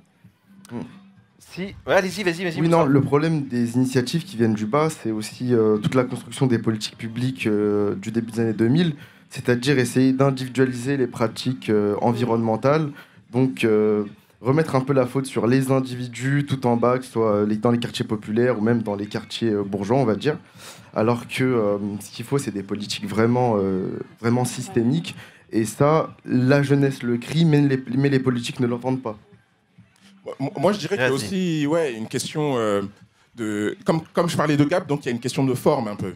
Le discours qui est porté par les jeunes, des fois, ne correspond pas à la forme attendue dans l'espace public et pour mettre en place des politiques publiques. T'as un exemple ?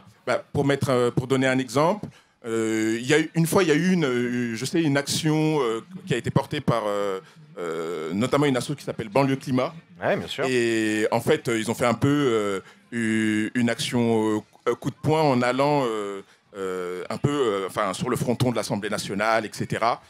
Et en fait, ça, en termes de forme, ça peut être considéré comme violent ou impertinent, etc. Et donc pas nécessairement écouté. Et donc parfois se développe aussi une forme d'autocensure. Mais ça, c'est sur plein de sujets. Et d'ailleurs, c'est pour ça qu'avec Grendo, on travaille un peu sur cette idée, que la prise de parole puisse servir ensuite à pouvoir porter des revendications pour être entendu. Parce que comme quand on était à l'école, on nous expliquait le fond et la forme. Et moi, j'étais quelqu'un qui n'aimait pas ça. Et j'ai été giflé par le fait que tout simplement, j'avais pas des bonnes notes, quoi, même si le fond était plutôt bien. Et c'est peut-être quelque chose qu'il faut travailler avec les jeunes, de pouvoir dire qu'il y a un cadre à porter ou à avoir pour justement porter ces revendications-là. Justement, travailler avec les jeunes, et c'est pas toujours évident de faire émerger de la part des jeunes des propositions. C'est quoi les thématiques ? Les thématiques, non, mais sur la question écologique, c'est quoi les premières propositions qui sont faites par les jeunes ? Les plus importantes, celles qui sont les plus poussées, celles qu'on attend le moins?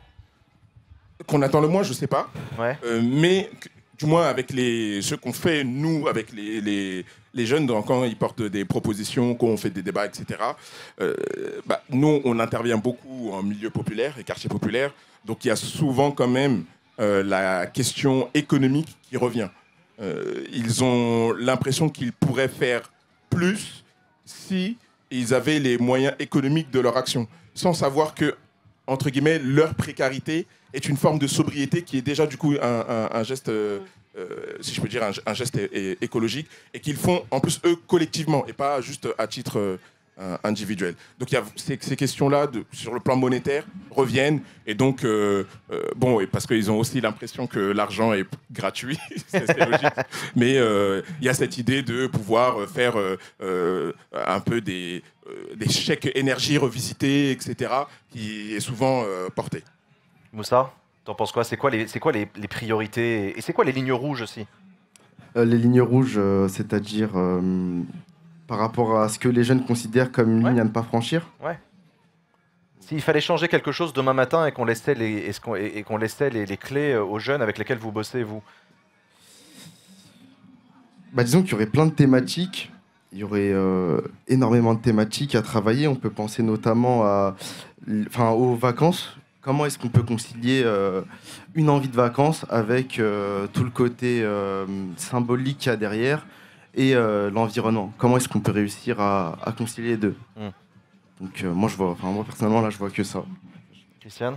Moi en termes de ligne rouge, je dirais je pense que le truc à pas franchir, c'est d'avoir une transition éco qui en fait laisse plein de gens derrière, et en fait quand il y a des mesures qui sont décidées et en fait juste toi dans ton quotidien avec ce qu'il y a dans ton porte-monnaie t'es pas en mesure de le faire, où on nous parle il faut changer de voiture, il faut rénover son logement pour le faire rentrer dans une catégorie qui soit plus écologique, etc. En fait s'il n'y a pas les fonds, s'il n'y a pas le soutien derrière, et si en fait on n'explique pas aux gens pourquoi on doit tendre vers tout ça, je pense qu'on abandonne plein de personnes, et c'est une transition qui serait pas réussie si elle n'est pas en fait sociale finalement. Est-ce que vous pensez que la transition écologique doit seulement venir des institutions, des collectivités, de l'État, etc. ou est-ce qu'on peut y contribuer aussi directement ?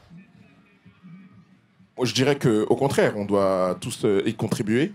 Si elle ne vient que des institutions, c'est quelque chose qui va être un peu, si je peux dire, dommage, voire dommageable, dans le sens où ils ne se trompent pas toujours là-dessus, que ce soit les jeunes ou même les personnes qui habitent en Seine-Saint-Denis. Des fois, elles ont l'impression de ne pas pouvoir être facilement en contact avec les institutions, et que en fait, l'institution peut parfois représenter un danger.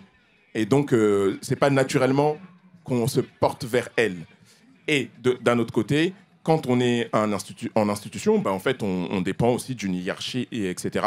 Et c'est pas toujours facile de pouvoir être en lien concret et, si je peux dire, quasi permanent avec les populations et, si je peux dire comme ça, les administrés. Et donc, ça serait dommageable, d'autant plus que ce que je vois, c'est que c'est aussi un prétexte pour certains jeunes de ne pas porter la question dans le sens où ils ont l'impression d'être mis de côté par les institutions. Et donc, un peu pour leur dire, là, vous avez plus, y a plus d'excuses. Et au contraire, il faut pouvoir les impliquer pour pouvoir mettre en place des solutions qui sont correctes pour eux. Parce que ça arrive souvent, et on a des fois des retours. Bon, là, c'est pas tellement les jeunes parce qu'ils ont le moins conscience, mais les plus adultes, les mamans, etc. Quand on va parler de rénovation urbaine, par exemple, dans un quartier, des fois, la rénovation urbaine est portée d'une manière et qui ne correspond pas aux désirs des habitants.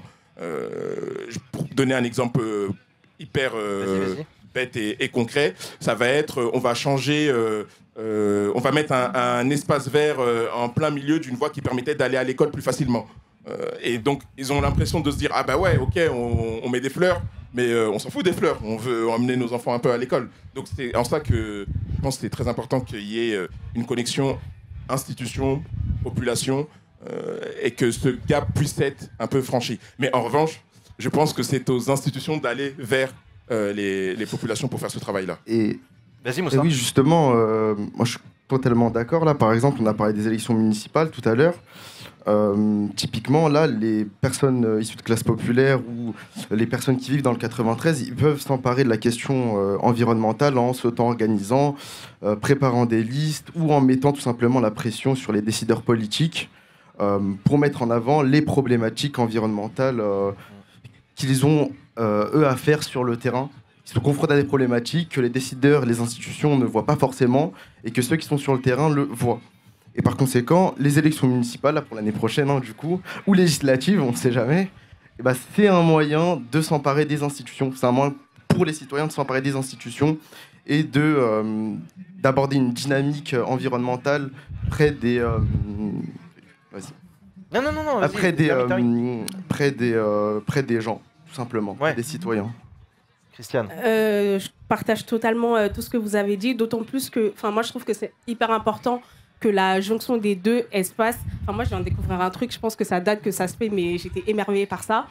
Typiquement, si on prend le concept des jardins partagés, et en fait, ça a l'air un peu tout bête comme ça, d'avoir un jardin où les gens viennent, ils cultivent des trucs, etc. Mais derrière tout ça, tu arrives à prendre à bras-le-corps des problèmes qui concernent l'emploi, ça crée de l'emploi, la précarité alimentaire, ça permet aux gens d'avoir des habitudes alimentaires qui sont plus adéquates pour avoir un bon niveau de santé, ça permet d'agir sur le lien social, ça permet d'avoir des enfants qui viennent faire des activités, et ça permet de les occuper, etc. Donc en fait, avec des initiatives portées par les habitants qui sont hyper concrètes, des choses du quotidien, si on a un soutien des institutions qui vient par derrière, on arrive à lever des freins qui sont sur plusieurs domaines finalement. Donc je trouve que le lien est hyper important effectivement. Et le lien est tout trouvé du coup avec ma dernière question, c'est comment est-ce qu'on peut aider les jeunes à s'organiser pour aller dans toutes ces directions ? Comment ? C'est quoi l'orga ? C'est quoi le meilleur moyen ? Il faut rejoindre les partis, les syndicats, les assos, les trois en même temps ?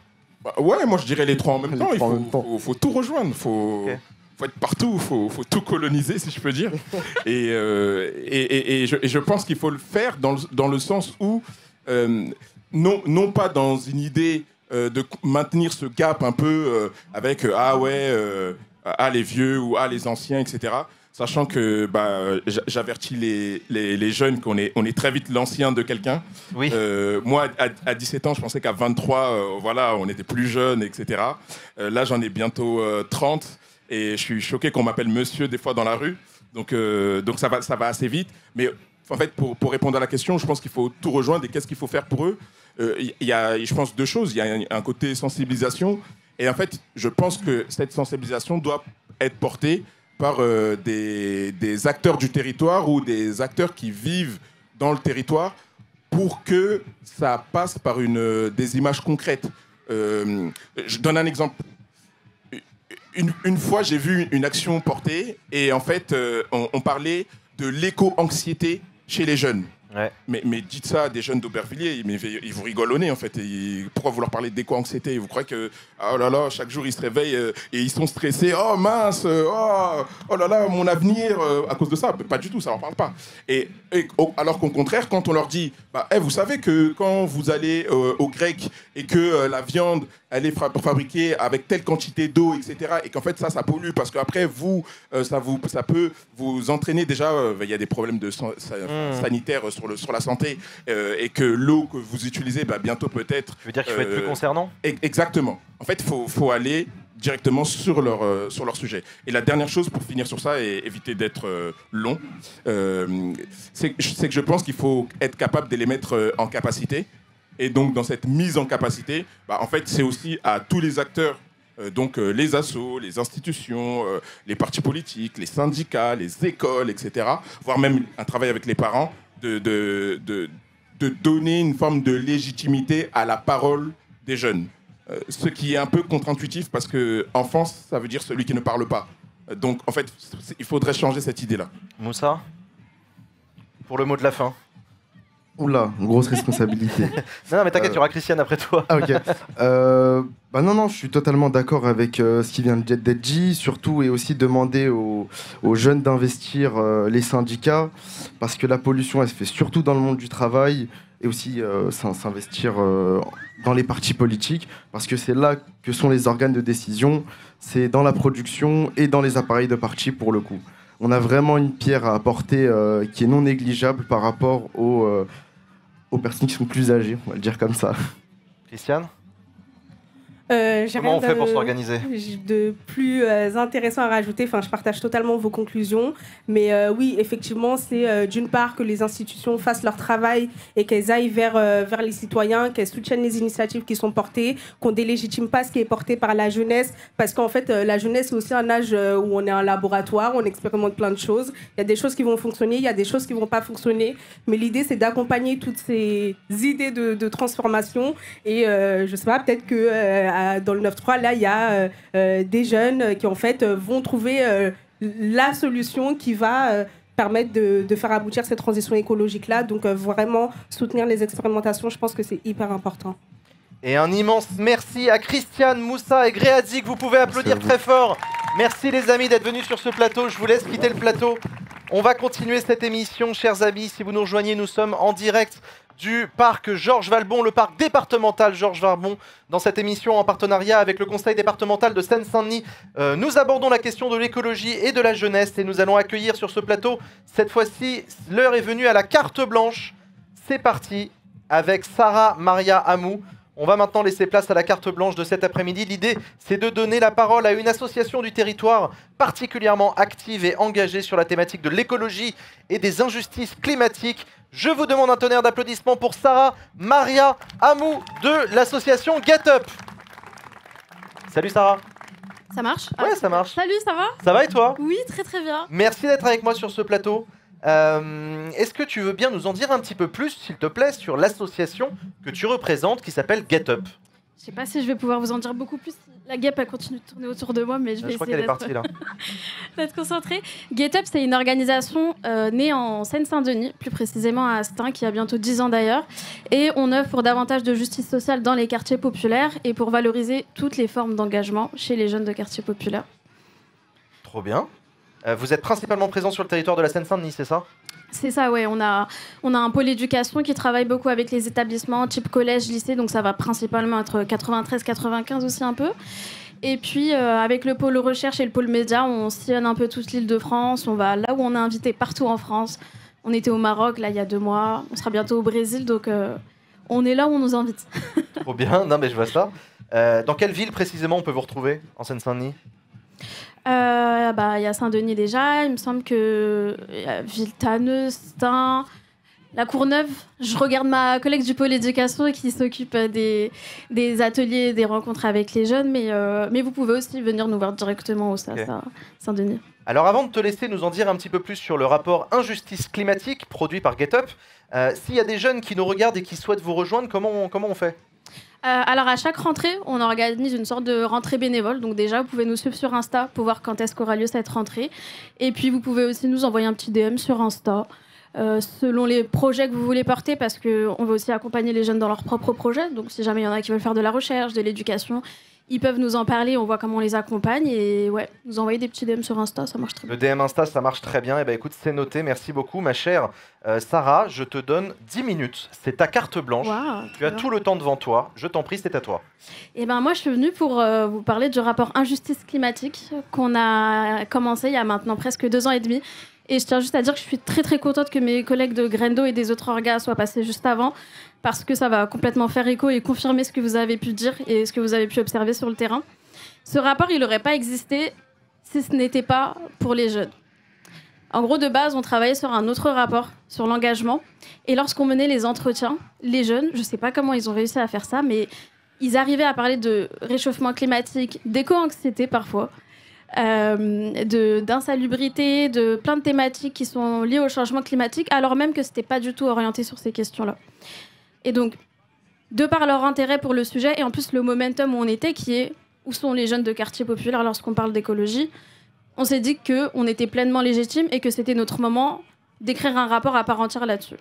Donc voilà, ça a pris un peu plus de 2 ans et demi. On a travaillé avec Ipsos, avec une chercheuse du GIEC qui s'appelle Yamina Saeb. Tout le long, on était accompagnés par un comité d'experts, donc plus légitime et carré que ça, on peut faire difficilement. Et puis surtout, ça a été une question, mais on l'a d'abord écrit avec les jeunes et pour les jeunes. Ce rapport, il se compose en 3 parties. La première, c'est un peu pour expliquer comment est-ce que les quartiers populaires sont impactés de manière différenciée par le changement climatique. Parce qu'on ne le sait pas tous forcément, mais c'est factuel. Aujourd'hui, les quartiers populaires en France sont les premières victimes du réchauffement climatique. On a des chiffres, c'est factuel. Malheureusement, on ne peut plus le nier. Malheureusement, heureusement, je ne sais pas. Nous, on le savait déjà, en tout cas, les premiers concernés. Et donc, on a un peu théorisé ce qu'on appelle les 4 principes de la discrimination environnementale, des inégalités environnementales. Et s'il y en a qui habitent en quartier aujourd'hui, j'en doute pas du tout, je pense que ça va vous parler. Ce premier principe, c'est les inégalités d'exposition aux pollutions et aux nuisances. Très simplement, c'est quoi ? C'est que si tu habites en quartier populaire aujourd'hui en Ile-de-France ou dans le 9-3, bah forcément, tu auras une infrastructure routière, des autoroutes, le périph', des nuisances sonores avec le RER, pour certains même la proximité des aéroports, que ce soit à Charles de Gaulle ou Orly, qui sont des nuisances et dont on ne se rend pas forcément compte des impacts. Et ça m'amène à mon deuxième point, c'est par rapport à la santé. Tu ne sais pas forcément quels sont les impacts de tout ça. Et une fois que tu es au courant des impacts et que tu veux accéder à des soins, à l'hôpital, à des spécialistes, ben, tu peux pas forcément. Il me semble que, je sais pas si mes chiffres sont à jour, mais la Seine-Saint-Denis, c'est le 4e contributeur à la sécurité sociale en France et c'est le premier désert médical. 92,8% du territoire, il me semble, est insuffisamment couvert en infrastructures, en spécialistes. Ce qui nous laisse, face à l'autogestion un peu de ces problèmes, on se dit, ok, on peut pas avoir accès aux soins, et on va essayer de se soigner par nous-mêmes. Et là, on arrive sur les inégalités d'accès aux espaces verts, à une alimentation saine, toutes ces choses-là qui nous permettraient d'aller mieux dans notre environnement, dans notre quotidien, sans avoir forcément besoin de passer par les médecins. Et pourtant, même ça, c'est difficile d'y avoir accès. Et donc, une fois qu'on se rend compte un peu de tout ça, on se dit, ok, je suis saoulée, donc j'aimerais m'engager sur ces questions, faire monter mes revendications et faire en sorte d'avoir accès à toutes ces choses-là. Et là, c'est le dernier frein, le dernier palier, ce sont les inégalités d'accès à l'engagement. Ce que je veux dire par là, c'est que les formes d'engagement des habitants de quartiers populaires, notamment en lien avec l'écologie, elles ne sont pas forcément valorisées. Parce que l'écologie mainstream telle qu'elle est construite aujourd'hui, ça va valoriser les manifestations, les sit-ins, les pétitions, parfois les jardins partagés. Alors que les mobilisations dans les quartiers populaires, ça va être sur des vrais sujets comme le logement, comme la santé, comme les bus qui passent pas à des heures décentes pour les parents qui doivent aller travailler à 5h du matin, les mobilisations contre le racisme, l'islamophobie. Et en fait, tout ça, c'est des sujets. Si les organisations climat, si la manière dont le mouvement climatique est construit aujourd'hui ne se penche pas dessus, et tout simplement l'écologie continuera d'être inaudible pour une immense partie de la population française. Et de fait, ce rapport, on l'a construit d'abord pour les jeunes, un peu pour célébrer et pour valoriser toutes les pratiques d'engagement qui existent. On leur a posé la question, c'est quoi le sujet sur lequel vous vous engagez le plus dans votre quartier ? La première réponse, c'était l'humanitaire. La deuxième, c'était l'éducation. Et je crois que c'était en 8e position, c'était le changement climatique. Pas étonné. Puis quand on discutait avec eux, on leur a demandé « Ok, mais quand tu fais de l'humanitaire, tu fais quoi ? Tu vas où ? Avec qui tu travailles ?» Et à chaque fois, c'était les mêmes réponses. C'était « On va là-bas pour planter des arbres, pour forer des puits, pour faire de l'agroécologie, pour nettoyer les plages. » En fait, tout ça, c'est des pratiques qui sont intrinsèquement écologiques, mais qui sont plus valorisées quand ils ne le font pas chez eux. Pourquoi ? Parce qu'il y a un sentiment d'identification auprès de ces personnes-là, comme celles qui ne polluent pas, mais qui subissent le plus, un peu comme nous finalement. Et puis aussi parce qu'on ne leur met pas de bâton dans cet engagement. Donc ça, c'est la première partie. Disons un peu la seconde cible pour laquelle on a écrit ce rapport, c'est pour les orgas climat, c'est pour les institutions, c'est pour toutes les personnes aujourd'hui qui nous parlent d'écologie, mais qui nous posent encore la question « Ok, vous parlez d'écologie, mais les autres jeunes de quartier, ils sont où ?» Et ce dont on s'est rendu compte, et c'est dingue, parce que d'un côté comme de l'autre, c'est un peu la même excuse, c'est la même réponse. Quand on leur demande « Vous, pourquoi vous venez pas nous voir ?» Ils nous répondent que c'est par rapport à la légitimité. Ils ne sont pas légitimes de venir parler aux habitants de quartiers populaires. Ils ne sont pas légitimes de prendre en considération le sujet. Ou sinon, parfois, il y a de la crainte. Il y a de la crainte parce que forcément, ça va devoir traiter des questions d'immigration, des questions de racisme, des questions plus institutionnelles qui s'éloignent peut-être un peu parfois du climat. Et donc, ce qu'on fait quand on les rencontre, parce qu'à date, aujourd'hui, on a rencontré un peu plus de 60 orgas, associations climat un peu partout en France, on inverse la question et c'est plutôt quand nos jeunes de quartier populaire ils se mobilisent sur l'écologie et parlent d'écologie, où est-ce que vous êtes ? Et d'ailleurs, j'ai pas de chrono là, donc non mais t'inquiète, tu me dis. T'inquiète, t'es dans les temps. Super. Et puis la troisième cible un peu, ça va être la dernière raison pour laquelle on a écrit ce rapport, c'est davantage pour amener des solutions concrètes. En gros, comment est-ce qu'on se positionne sur l'écologie à l'intersection de nos propres luttes sans jamais mettre en arrière nos besoins qui sont sur le court terme.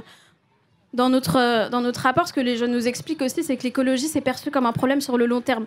Pas parce qu'ils n'ont pas conscience des enjeux, au contraire, ils sont très conscients. Mais malheureusement, quand tu parles d'écologie, de changement climatique, de plus 1,2 degré, à des jeunes qui sont aujourd'hui en train de se battre pour pouvoir faire des courses, leurs parents qui se battent pour pouvoir garder un emploi, des jeunes femmes qui se voient devoir retirer leur voile à l'entrée du lycée, du collège, etc. Si on ne les accompagne pas sur toutes ces questions-là, ils ne vont pas intérioriser que le sujet de l'écologie, c'est aussi un sujet sur le temps court. Et donc, c'est pour ça que nous, on met un peu 4 gros sujets en avant. Ça va être, j'espère que vous serez d'accord, ça va être le logement, parce que tout commence dès le logement. On ne peut pas demander à un jeune d'aller loin dans ses études, de s'engager dans son quartier, de faire quoi que ce soit si déjà dans le logement, c'est une passoire, une bouilloire thermique, qu'il y a de la moisissure, qu'ils sont 7 dans une chambre. Tout ça, c'est pas possible et c'est pour ça qu'on les accompagne. D'ailleurs, on a sorti une note avec Oxfam le 1er juillet sur les bouilloires thermiques en Seine-Saint-Denis et comment c'est intrinsèquement lié au changement climatique, mais surtout qu'on est, là encore, malheureusement les premiers concernés. Donc le logement, il y a aussi le sujet de la santé, évidemment. Puis, il y a le sujet des métiers de la transition. Un peu comme pour les autres métiers socialement valorisés, ils vont être davantage accessibles à une certaine classe sociale, à des jeunes qui vont dans certains lycées. Et c'est le même schéma qui se répète pour les métiers socialement valorisés de la transition. Je dis socialement valorisés parce qu'on a des orgas, il y a des gens qui essayent de venir voir les lycées dans les quartiers populaires pour leur dire qu'il faut qu'ils s'investissent dans les métiers du BTP vert, que c'est l'avenir, qu'il y a des sous à se faire, etc. Alors même que leurs parents, ils ont travaillé dans le BTP. Et eux, ils ont vu leurs parents rentrer avec le dos cassé, un salaire assez médiocre, pas de reconnaissance sociale. Et aller voir ces jeunes-là, aujourd'hui, pour limite donner des injonctions à ce qu'ils rejoignent ces mêmes métiers, pareil, c'est pas audible. Et ça, pour s'en rendre compte, faut faire un vrai travail en profondeur avec les acteurs de quartier. Faut pouvoir accepter qu'eux aussi veulent leur part du gâteau et qu'ils n'y renonceront pas au nom du changement climatique. Et puis l'autre sujet aussi, c'est de ne pas faire l'économie des luttes contre le racisme, contre l'islamophobie, contre toutes les formes de discrimination. Aujourd'hui, quand on a une manif contre les violences policières et qu'à côté on a une manif pour le climat, moi je trouve pas ça cohérent. Les deux devraient être reliés. Parce qu'aujourd'hui, encore une fois, on va pas se soucier du climat si à côté on a des jeunes qui meurent. Et là, on parle de violences policières, mais bien entendu, il y a plein d'autres sujets et c'est exactement ce qu'on essaie d'expliquer. C'est que être à l'intersection des luttes justice sociale et climatique, c'est pas facile parce que ça nécessite de s'éloigner un peu quand même du sujet climat. Et ça nécessite aussi de le faire sur le temps un peu plus long. Mais pour le coup, ça permet de construire des partenariats, des formes de travail qui sont davantage solides. Et en faisant ça, on rend vraiment audible le sujet du climat et de l'écologie auprès des jeunes qui sont pas vraiment... Enfin, ils sont pas réticents, quoi. Okay. On arrive bientôt, t'inquiète. Super. En tout cas, juste pour vous dire, ils sont pas réticents à ce sujet. Il faut vraiment simplement savoir l'amener comme ils l'attendent. Et puis nous, on essaie vraiment de paver la voie pour tous ces jeunes qui aimeraient s'engager pour le climat. Déjà en faisant le travail auprès des orgas climat traditionnels, en leur expliquant qu'il faut être plus inclusif, mais aussi nous, en créant des espaces où ils peuvent travailler entre la justice sociale, sur le logement, sur l'alimentation, sur l'entrepreneuriat et sur le climat en même temps. Et merci à tous ceux qui sont passés juste avant, parce que c'est trop bien de pouvoir vous entendre sur les sujets qui nous concernent toutes et tous et qu'on puisse se rejoindre là-dessus. Voilà. Un tonnerre d'applaudissements pour Sarah Maria Amou. Merci beaucoup. J'invite les invités suivants à venir nous rejoindre sur le plateau. Venez, chers amis, les élus. On va parler avec les élus. Sarah, tu restes avec nous. N'hésitez pas à aller lire le rapport dont vient de vous parler Sarah sur le site de GetUp, disponible directement sur Internet. Vous avez le lien dans le chat, chers amis. C'est gratuit. Et en plus, c'est gratos. Alors franchement... Venez nous rejoindre, chers amis, nous rejoignent sur ce plateau Stéphane Troussel, président du conseil départemental de Seine-Saint-Denis, Oriane Filol, déléguée jeunesse et lutte contre les discriminations du conseil départemental, Sarah Maria Amou qui reste avec nous de GetUp, Aminata Fadiga qui est un jeune du département, qui est une jeune du département, excuse-moi, et Inès Leclerc, jeune du département et membre de l'association Eloquentia. On va continuer à discuter tous ensemble. Bienvenue à toutes et à tous, merci d'être avec nous. Je vous invite à vous saisir d'un micro. Stéphane Troussel, on va commencer par vous. Vous êtes président du conseil départemental de Seine-Saint-Denis depuis 2012. On vous connaît notamment pour votre engagement en faveur de la mixité sociale, du logement et de l'égalité territoriale dans l'un des départements les plus jeunes et populaires de France, la Seine-Saint-Denis. C'est bien ça. Merci d'être avec nous, Stéphane Troussel. Oriane Filol, élue départementale déléguée à la jeunesse et à la lutte contre les discriminations et adjointe au maire de Saint-Denis. C'est quoi vos attributions exactement? Vous vous occupez de quoi? Donc au département, je m'occupe de la lutte contre les discriminations et de la jeunesse. Et à la ville de Saint-Denis, je m'occupe des solidarités, de l'accès aux droits et de l'égalité femmes-hommes. D'accord, ok. Ça fait beaucoup de choses, chapeau. Je m'ennuie pas. Non, j'imagine bien. Aminata, salut. Aminata, salut. Tu as grandi dans le département, tu es engagée notamment chez Cité des Chances, dont on a déjà parlé tout à l'heure, mais pas que. Tu es très active sur les sujets d'accès aux droits, de féminisme et d'égalité des chances. Exactement. Et ben, ça fait super plaisir. Et enfin, Inès Leclerc. Salut Inès. Salut. Merci d'être avec nous. Tu es membre de l'association Eloquentia, mais aussi passionnée par la littérature. Tu accordes une grande importance à la voix des jeunes. C'est pourquoi tu t'es entièrement investie en tant que présidente d'Eloquentia Saint-Denis, une association ayant pour mission de donner la parole aux jeunes dans toutes ses formes. Tu peux nous en parler un peu de cette association? Ouais, alors au départ, c'est Stéphane de Freitas qui a créé cette association en 2012. Donc ça fait bientôt plus de 10 ans que cette association, elle perdure. Nous, on est situé à Eloquentia à Saint-Denis. C'est de là dont tout part. On donne la parole aux jeunes. On adore lorsqu'ils prennent la parole sur divers ateliers, l'improvisation, qu'on a eu l'occasion de voir tout à l'heure, la rhétorique, la poésie, mais encore le slam. Et notre but, c'est vraiment d'aller au contact des jeunes pour leur donner aussi la parole, parce qu'en fait, on se rend compte que on n'a jamais pensé avoir autant de choses à dire que lorsqu'on commence à prendre la parole. Donc voilà. Je le disais en introduction, cette émission, elle est dans le contexte d'une concertation jeunesse qui a été initiée par le département. Stéphane Troussel, Oriane Filol, pourquoi consulter les jeunes sur l'écologie? Oriane. Alors, on consulte les jeunes sur l'écologie et on consulte les jeunes tout court sur plusieurs sujets. C'est dans le cadre d'une refonte de notre politique jeunesse. L'idée, c'est de réadapter nos politiques publiques aux jeunes d'aujourd'hui, aux préoccupations qui sont celles des jeunes d'aujourd'hui, aux besoins aussi qui sont ceux des jeunes, et en fonction de ce que nous, on est en capacité de faire le département. Pour les jeunes, c'est pas toujours évident de savoir ce que fait le département pour eux au quotidien, alors qu'on fait énormément de choses sur différents secteurs, sur l'éducation, sur l'écologie justement, sur l'emploi, sur l'insertion. Et on a besoin de mieux parler ensemble pour que nos engagements, nos investissements aillent là où il y en a besoin.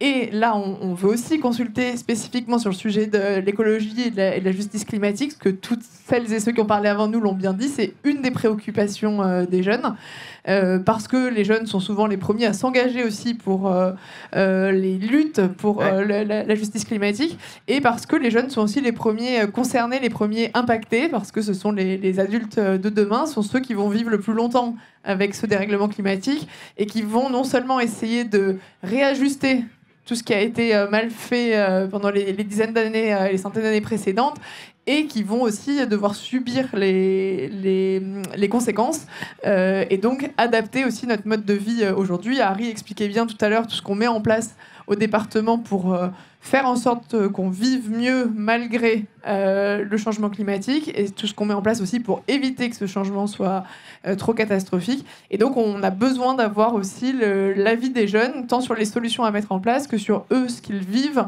aujourd'hui et ce qu'ils aimeraient que l'on fasse mieux encore que ce que l'on fait aujourd'hui. Stéphane Troussel, c'est une philosophie d'action politique, ça, la concertation avec les jeunes? Oui, bon, Oriane a déjà presque tout dit. C'est aussi de se dire que finalement, face aux enjeux qui sont les nôtres, aux défis qui sont devant nous et qui nous concernent toutes et tous, en fait, il faut la mobilisation de la société. Et justement, compte tenu de ce qu'est le département de la Seine-Saint-Denis, vous l'avez dit, un département jeune, peut-être le plus jeune de France métropolitaine, un département populaire, un département avec aussi une très grande diversité d'histoires, de parcours. Et donc, oui, nous, on est persuadés que pour réussir, pour y compris faire face à des rapports de force dans la société, eh bien, on a besoin de la mobilisation du plus grand nombre. Il ne suffit pas que le président de la Seine-Saint-Denis, avec son élu à la jeunesse et à la dédiscrimination, avec un élu chargé de l'écologie, se mobilise, fasse les meilleures propositions du monde, si elles ne sont pas portées, s'il n'y a pas la mobilisation de la société, des gens eux-mêmes, finalement, face à l'ampleur des défis, je ne suis pas sûr qu'on y arrivera. Ça, c'est la première remarque. La deuxième, c'est que sur ce sujet-là, comme sur d'autres, et les autres intervenants insistaient sur cette dimension-là, moi, je crois qu'on n'embarquera pas largement la société dans ce défi de la lutte contre le réchauffement climatique si on ne montre pas à quel point c'est aussi un enjeu de lutte contre les inégalités. Parce que la réalité, c'est que c'est ceux qui polluent le moins qui sont les plus victimes du réchauffement climatique, des épisodes climatiques extrêmes. Bien évidemment que quand on vit dans un appartement bien isolé, quand on peut se protéger, quand on peut aller se mettre au vert, au frais, c'est plus facile et ça concerne une catégorie de population et pas les autres. Et donc il faut absolument, y compris dans les décisions, dans les choix de politique publique qui sont à faire, il faut expliquer à quel point c'est aussi et peut-être principalement un sujet de lutte contre les inégalités. Et comme c'est un peu l'ADN de la Seine-Saint-Denis que d'être mobilisé contre les injustices et pour l'égalité, eh bien, on a décidé aussi d'entrer dans ce débat-là en mobilisant la jeunesse et la société civile au travers de ce prisme-là de la lutte contre les discriminations, de la lutte contre les inégalités, et finalement en ouvrant de nouvelles perspectives en termes de droits et d'accès aux droits. Parce que c'est d'abord et avant tout comme ça qu'on pourra répondre aux défis qui sont devant nous. Aminata, je le disais, tu as grandi dans le département, tu es aussi active dans une asso. C'est quoi ton point de vue sur la place des jeunes dans la transition écologique ? Elle est fondamentale déjà. Parce que on va être les premiers à pâtir des conséquences néfastes de toutes les catastrophes causées par les anciens, comme disait Gréazy avant nous. Mais l'engagement des jeunes est aussi jonché d'obstacles parce que quand on est jeune, on est illégitime. Et quand on est jeune et qu'on vient du 93 et qu'on est issu de quartier populaire, qu'on est racisé, qu'on est une femme, notre voix compte probablement moins. Et en plus, comme le disait Sarah Maria, quand on s'engage en dehors des institutions, quand les formes d'engagement qui sont valorisées dans notre environnement de naissance, dans l'environnement dans lequel on a grandi, sont celles de la solidarité concrète, des maraudes et pas forcément des jardins partagés comme on le disait précédemment. L'illégitimité se fait lourde et les obstacles se font très très grands.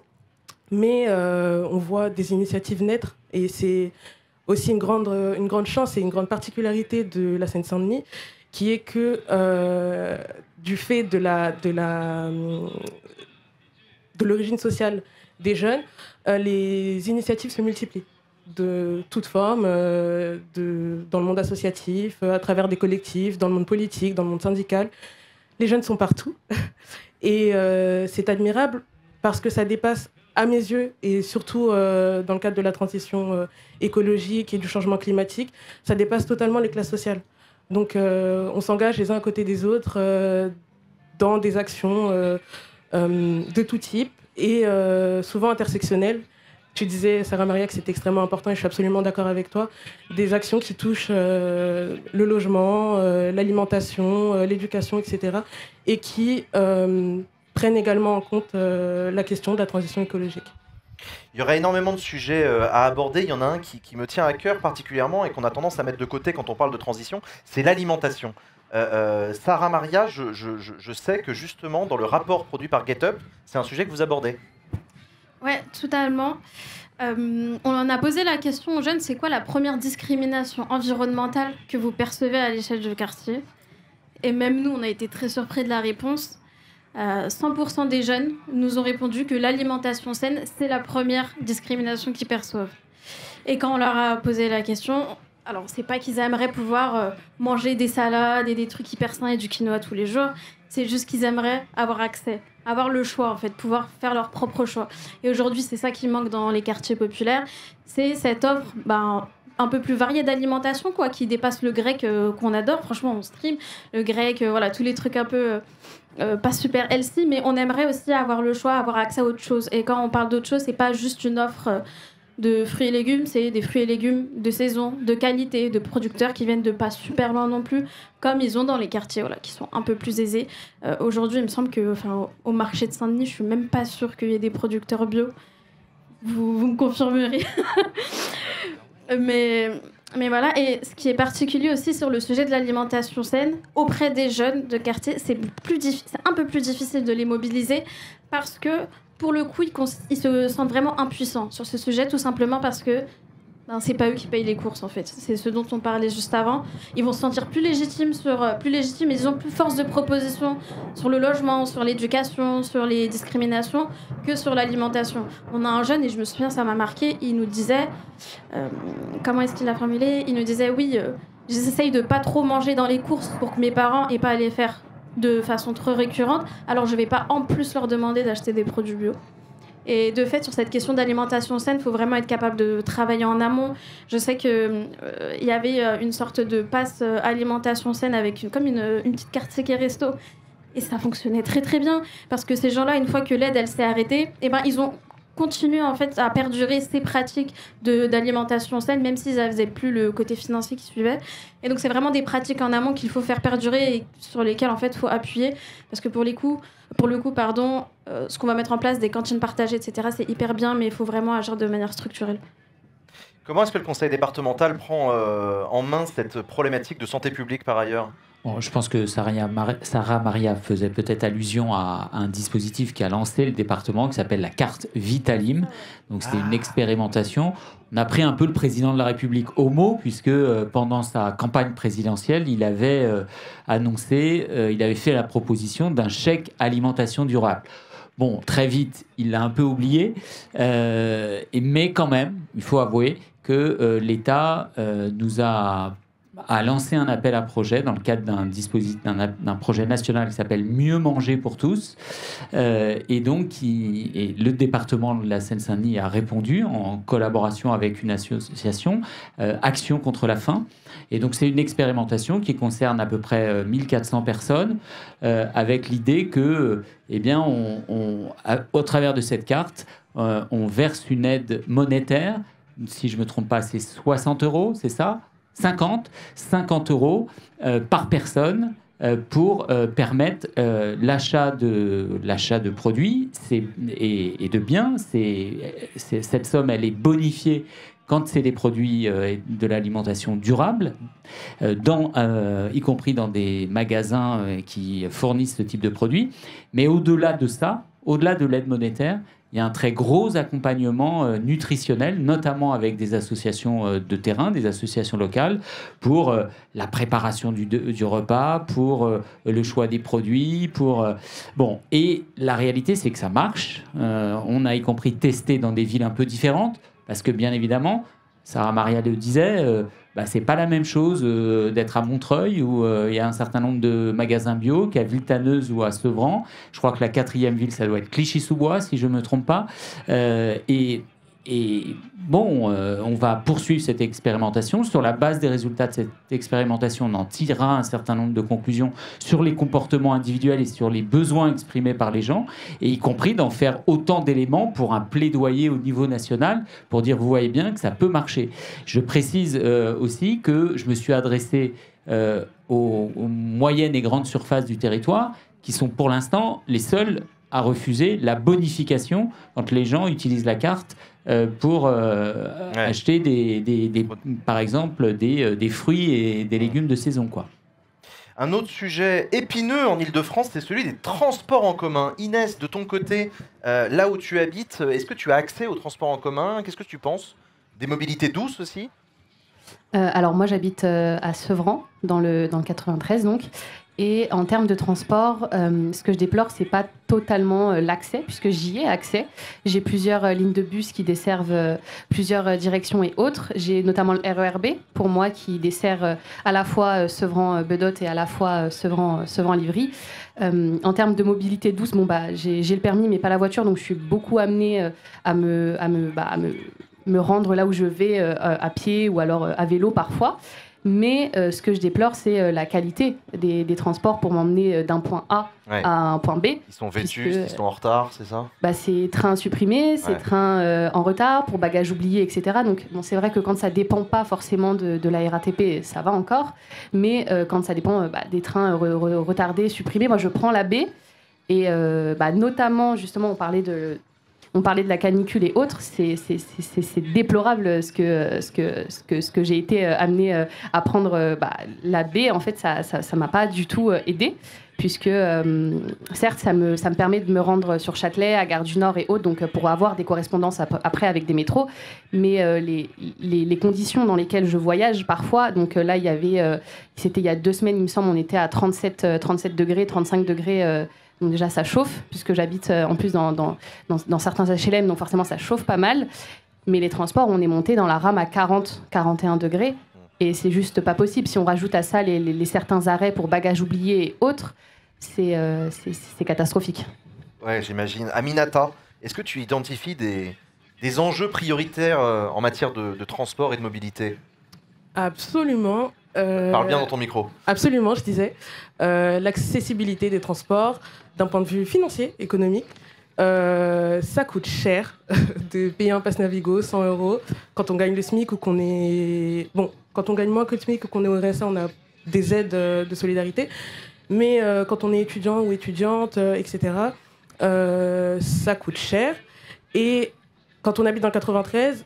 on prend énormément de temps en fait dans les transports. On perd du temps de vie, du temps de plaisir, du temps avec la famille, à faire des activités que d'autres peuvent faire, ont le temps de faire, à cause du temps perdu dans les transports, à cause des retards, etc. Mais même en dehors des retards, on passe énormément de temps dans les transports. Donc l'accessibilité économique et, comme je disais tout à l'heure, en fait, toutes les problématiques sont intrinsèquement liées. Quand on est pauvres, on a du mal à se rapprocher de Paris en termes de logement. Et donc on est obligé de s'éloigner et en s'éloignant, on perd du temps de vie en fait dans les transports en commun. Je vais vous poser une question à toutes les trois, Aminata, Inès et Sarah. Comment vous envisagez le travail avec les institutions, avec les élus? Et ensuite, je donnerai le mot de la fin aux élus, justement. Si un dialogue est possible, et je souhaite qu'il le soit au maximum, qu'est-ce que vous auriez envie de dire aux institutionnels, aux élus, aux décideurs, etc. Aminata. Alors, premièrement, j'observe plein d'initiatives de la part des institutions, des initiatives de concertation, et on a tendance à perdre de la substance entre le moment de la concertation et le moment de la décision. Donc, on perd tout le subjectif, en fait, tout ce que les jeunes ou les habitants peuvent apporter à la décision. Et je pense qu'au-delà de la consultation, il faudrait faire en sorte que les concertations puissent servir à mener immédiatement et de façon plus directe à de la décision concrète, en fait. Okay. C'est ce que j'aurais à dire. Intéressant. Inès. Moi, je vais rejoindre un peu ce que vient de dire Aminata, parce que c'était très bien dit. En ce qui me concerne, je pense que des espaces de parole comme ça, où on peut justement déclamer sur les choses qui vont et qui ne vont pas, ce sont des espaces qui sont très importants pour nous, les jeunes, pour vous dire forcément ce qui va ou ce qui ne va pas, pardon. Et j'espère que ces espaces puissent perdurer, puisque ça nous permet aussi d'avoir des conversations sur des sujets qui, moi, personnellement, l'écologie, encore il y a quelques jours et quelques semaines, ce ne sont pas des sujets qui me viennent naturellement. Et donc, je m'y suis penchée là pour cette conversation-là. Et c'est pour ça que ces espaces de débat, et des mots et des propositions qui sont pensées sur ces plateaux-là ou autres, sont très importants pour moi. Super. Sarah ? Complètement d'accord avec vous. Ce que je rajouterais aussi, c'est de pouvoir collaborer sur le temps plus long entre les institutions et les organisations de terrain, pas forcément à l'échelle d'un projet ou deux, on se félicite et puis on se parle plus jamais, mais vraiment créer des relations de confiance,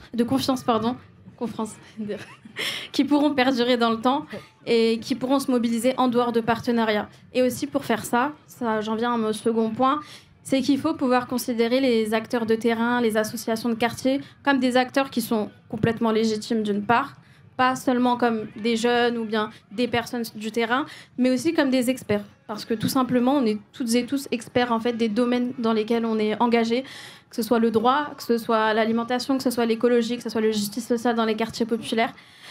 Et donc d'être considérés à cette juste échelle. Mon autre point, ce serait d'impliquer ces organisations, les acteurs de terrain, dès le début. Des stratégies, des réflexions, des projets, et pas simplement de les ajouter, je vise personne, mais simplement de les ajouter à la fin, et puis comme si on pouvait mettre un coup de tampon validé par les organes de quartier populaire. C'est un peu ce truc d'instrumentalisation contre lequel on lutte toutes et tous dans nos organes. Et puis, ah oui, et moi je soutiens, avec GetUp, on soutient très très fortement, on encourage.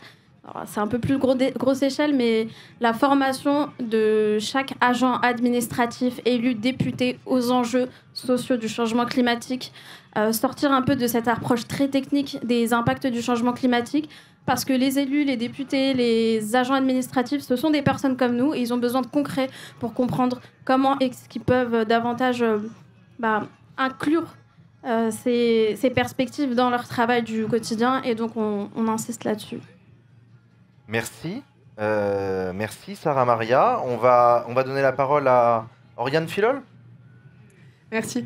Je rejoins complètement sur le fait de voir associer, consulter les jeunes tout au long des dynamiques et pas seulement en fin de parcours. Et là, c'est ce qu'on a voulu faire aussi avec cette concertation jeunesse. Moi, j'ai aussi quelques collègues qui me disent « Bon, ça fait un an que tu nous parles de la nouvelle stratégie jeunesse, on n'a toujours rien vu aboutir. » Parce que oui, en fait, d'abord, on veut consulter toutes les personnes qui sont jeunes ou qui travaillent avec les jeunes pour après qu'on construise vraiment une stratégie politique qui corresponde aux attentes. Et comme je le disais tout à l'heure, avec aussi, on va pas vous laisser tranquille tout de suite, parce qu'en fait, l'idée, ça va être aussi de revenir vers vous, les jeunes, fréquemment. Bientôt, un jour, vous ne serez plus les jeunes en question et ce seront d'autres jeunes, mais l'idée, c'est vraiment de se dire que les jeunes de 2025, déjà entre 15 et 25 ans, on n'est pas les mêmes jeunes. Et puis, on évolue, on change de classe d'âge et ça va être important de re-questionner en permanence nos politiques publiques pour les adapter. Puis vous dire aussi qu'on a différentes en fonction de l'envie, des capacités d'engagement de chacun. Là, dans le cadre de la consultation jeunesse à proprement parler, on consulte les jeunes en direct.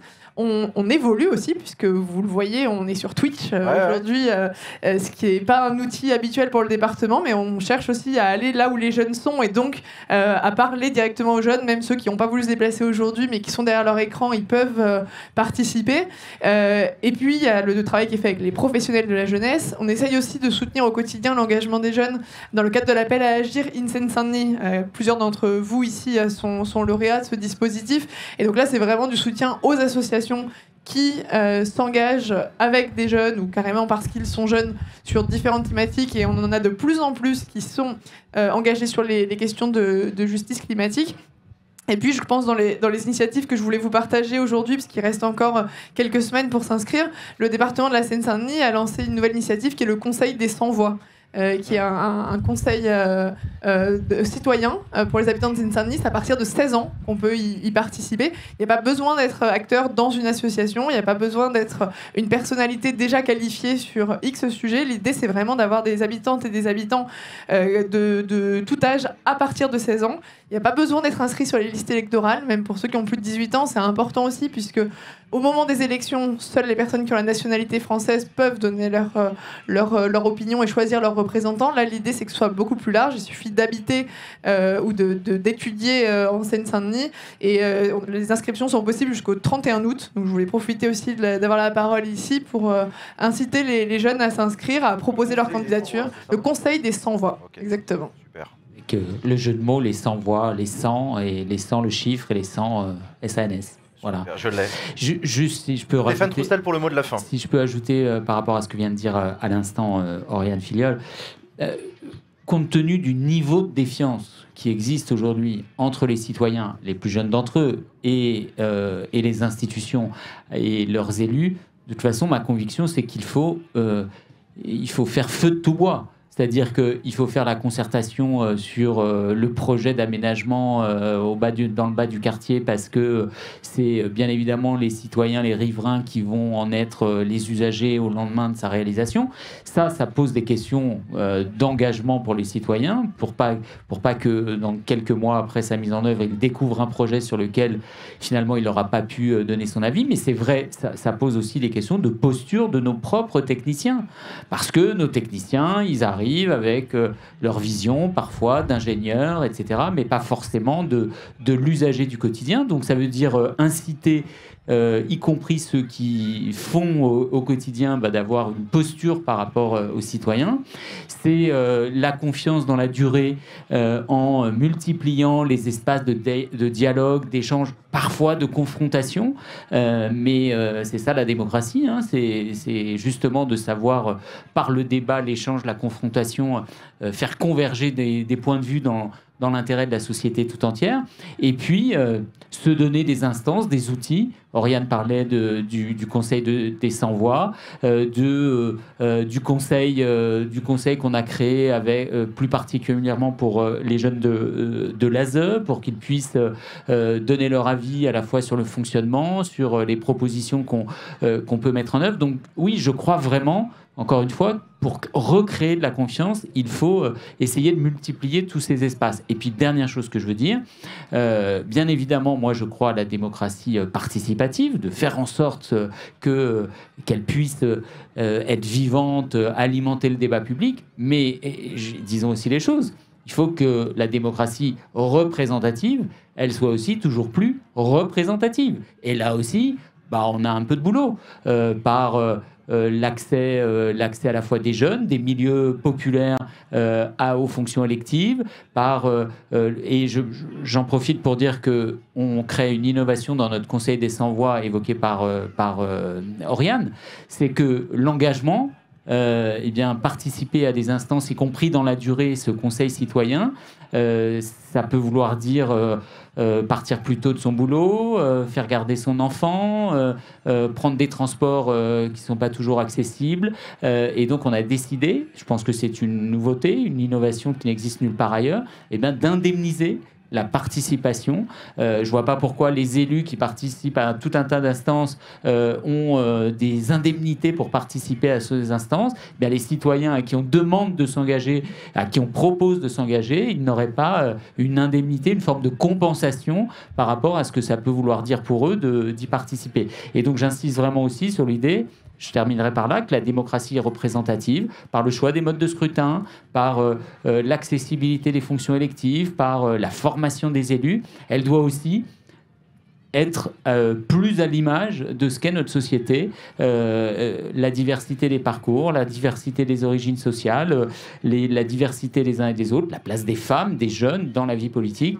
Et pour ça aussi, il faut continuer d'agir et de rester mobilisé. En tout cas, merci à vous toutes et tous. Merci beaucoup à vous, mes chers amis. Merci les invités. C'est la fin de cette émission. Je tiens à remercier le conseil départemental de Seine-Saint-Denis qui nous a accueillis. Merci à tous mes invités en plateau qui se sont prêtés à l'exercice. Je sais que ça peut être un peu intimidant. Vous avez été exceptionnels. Merci à vous d'avoir regardé cette émission. Et je vous souhaite une très bonne fin d'après-midi. À très bientôt. Au revoir.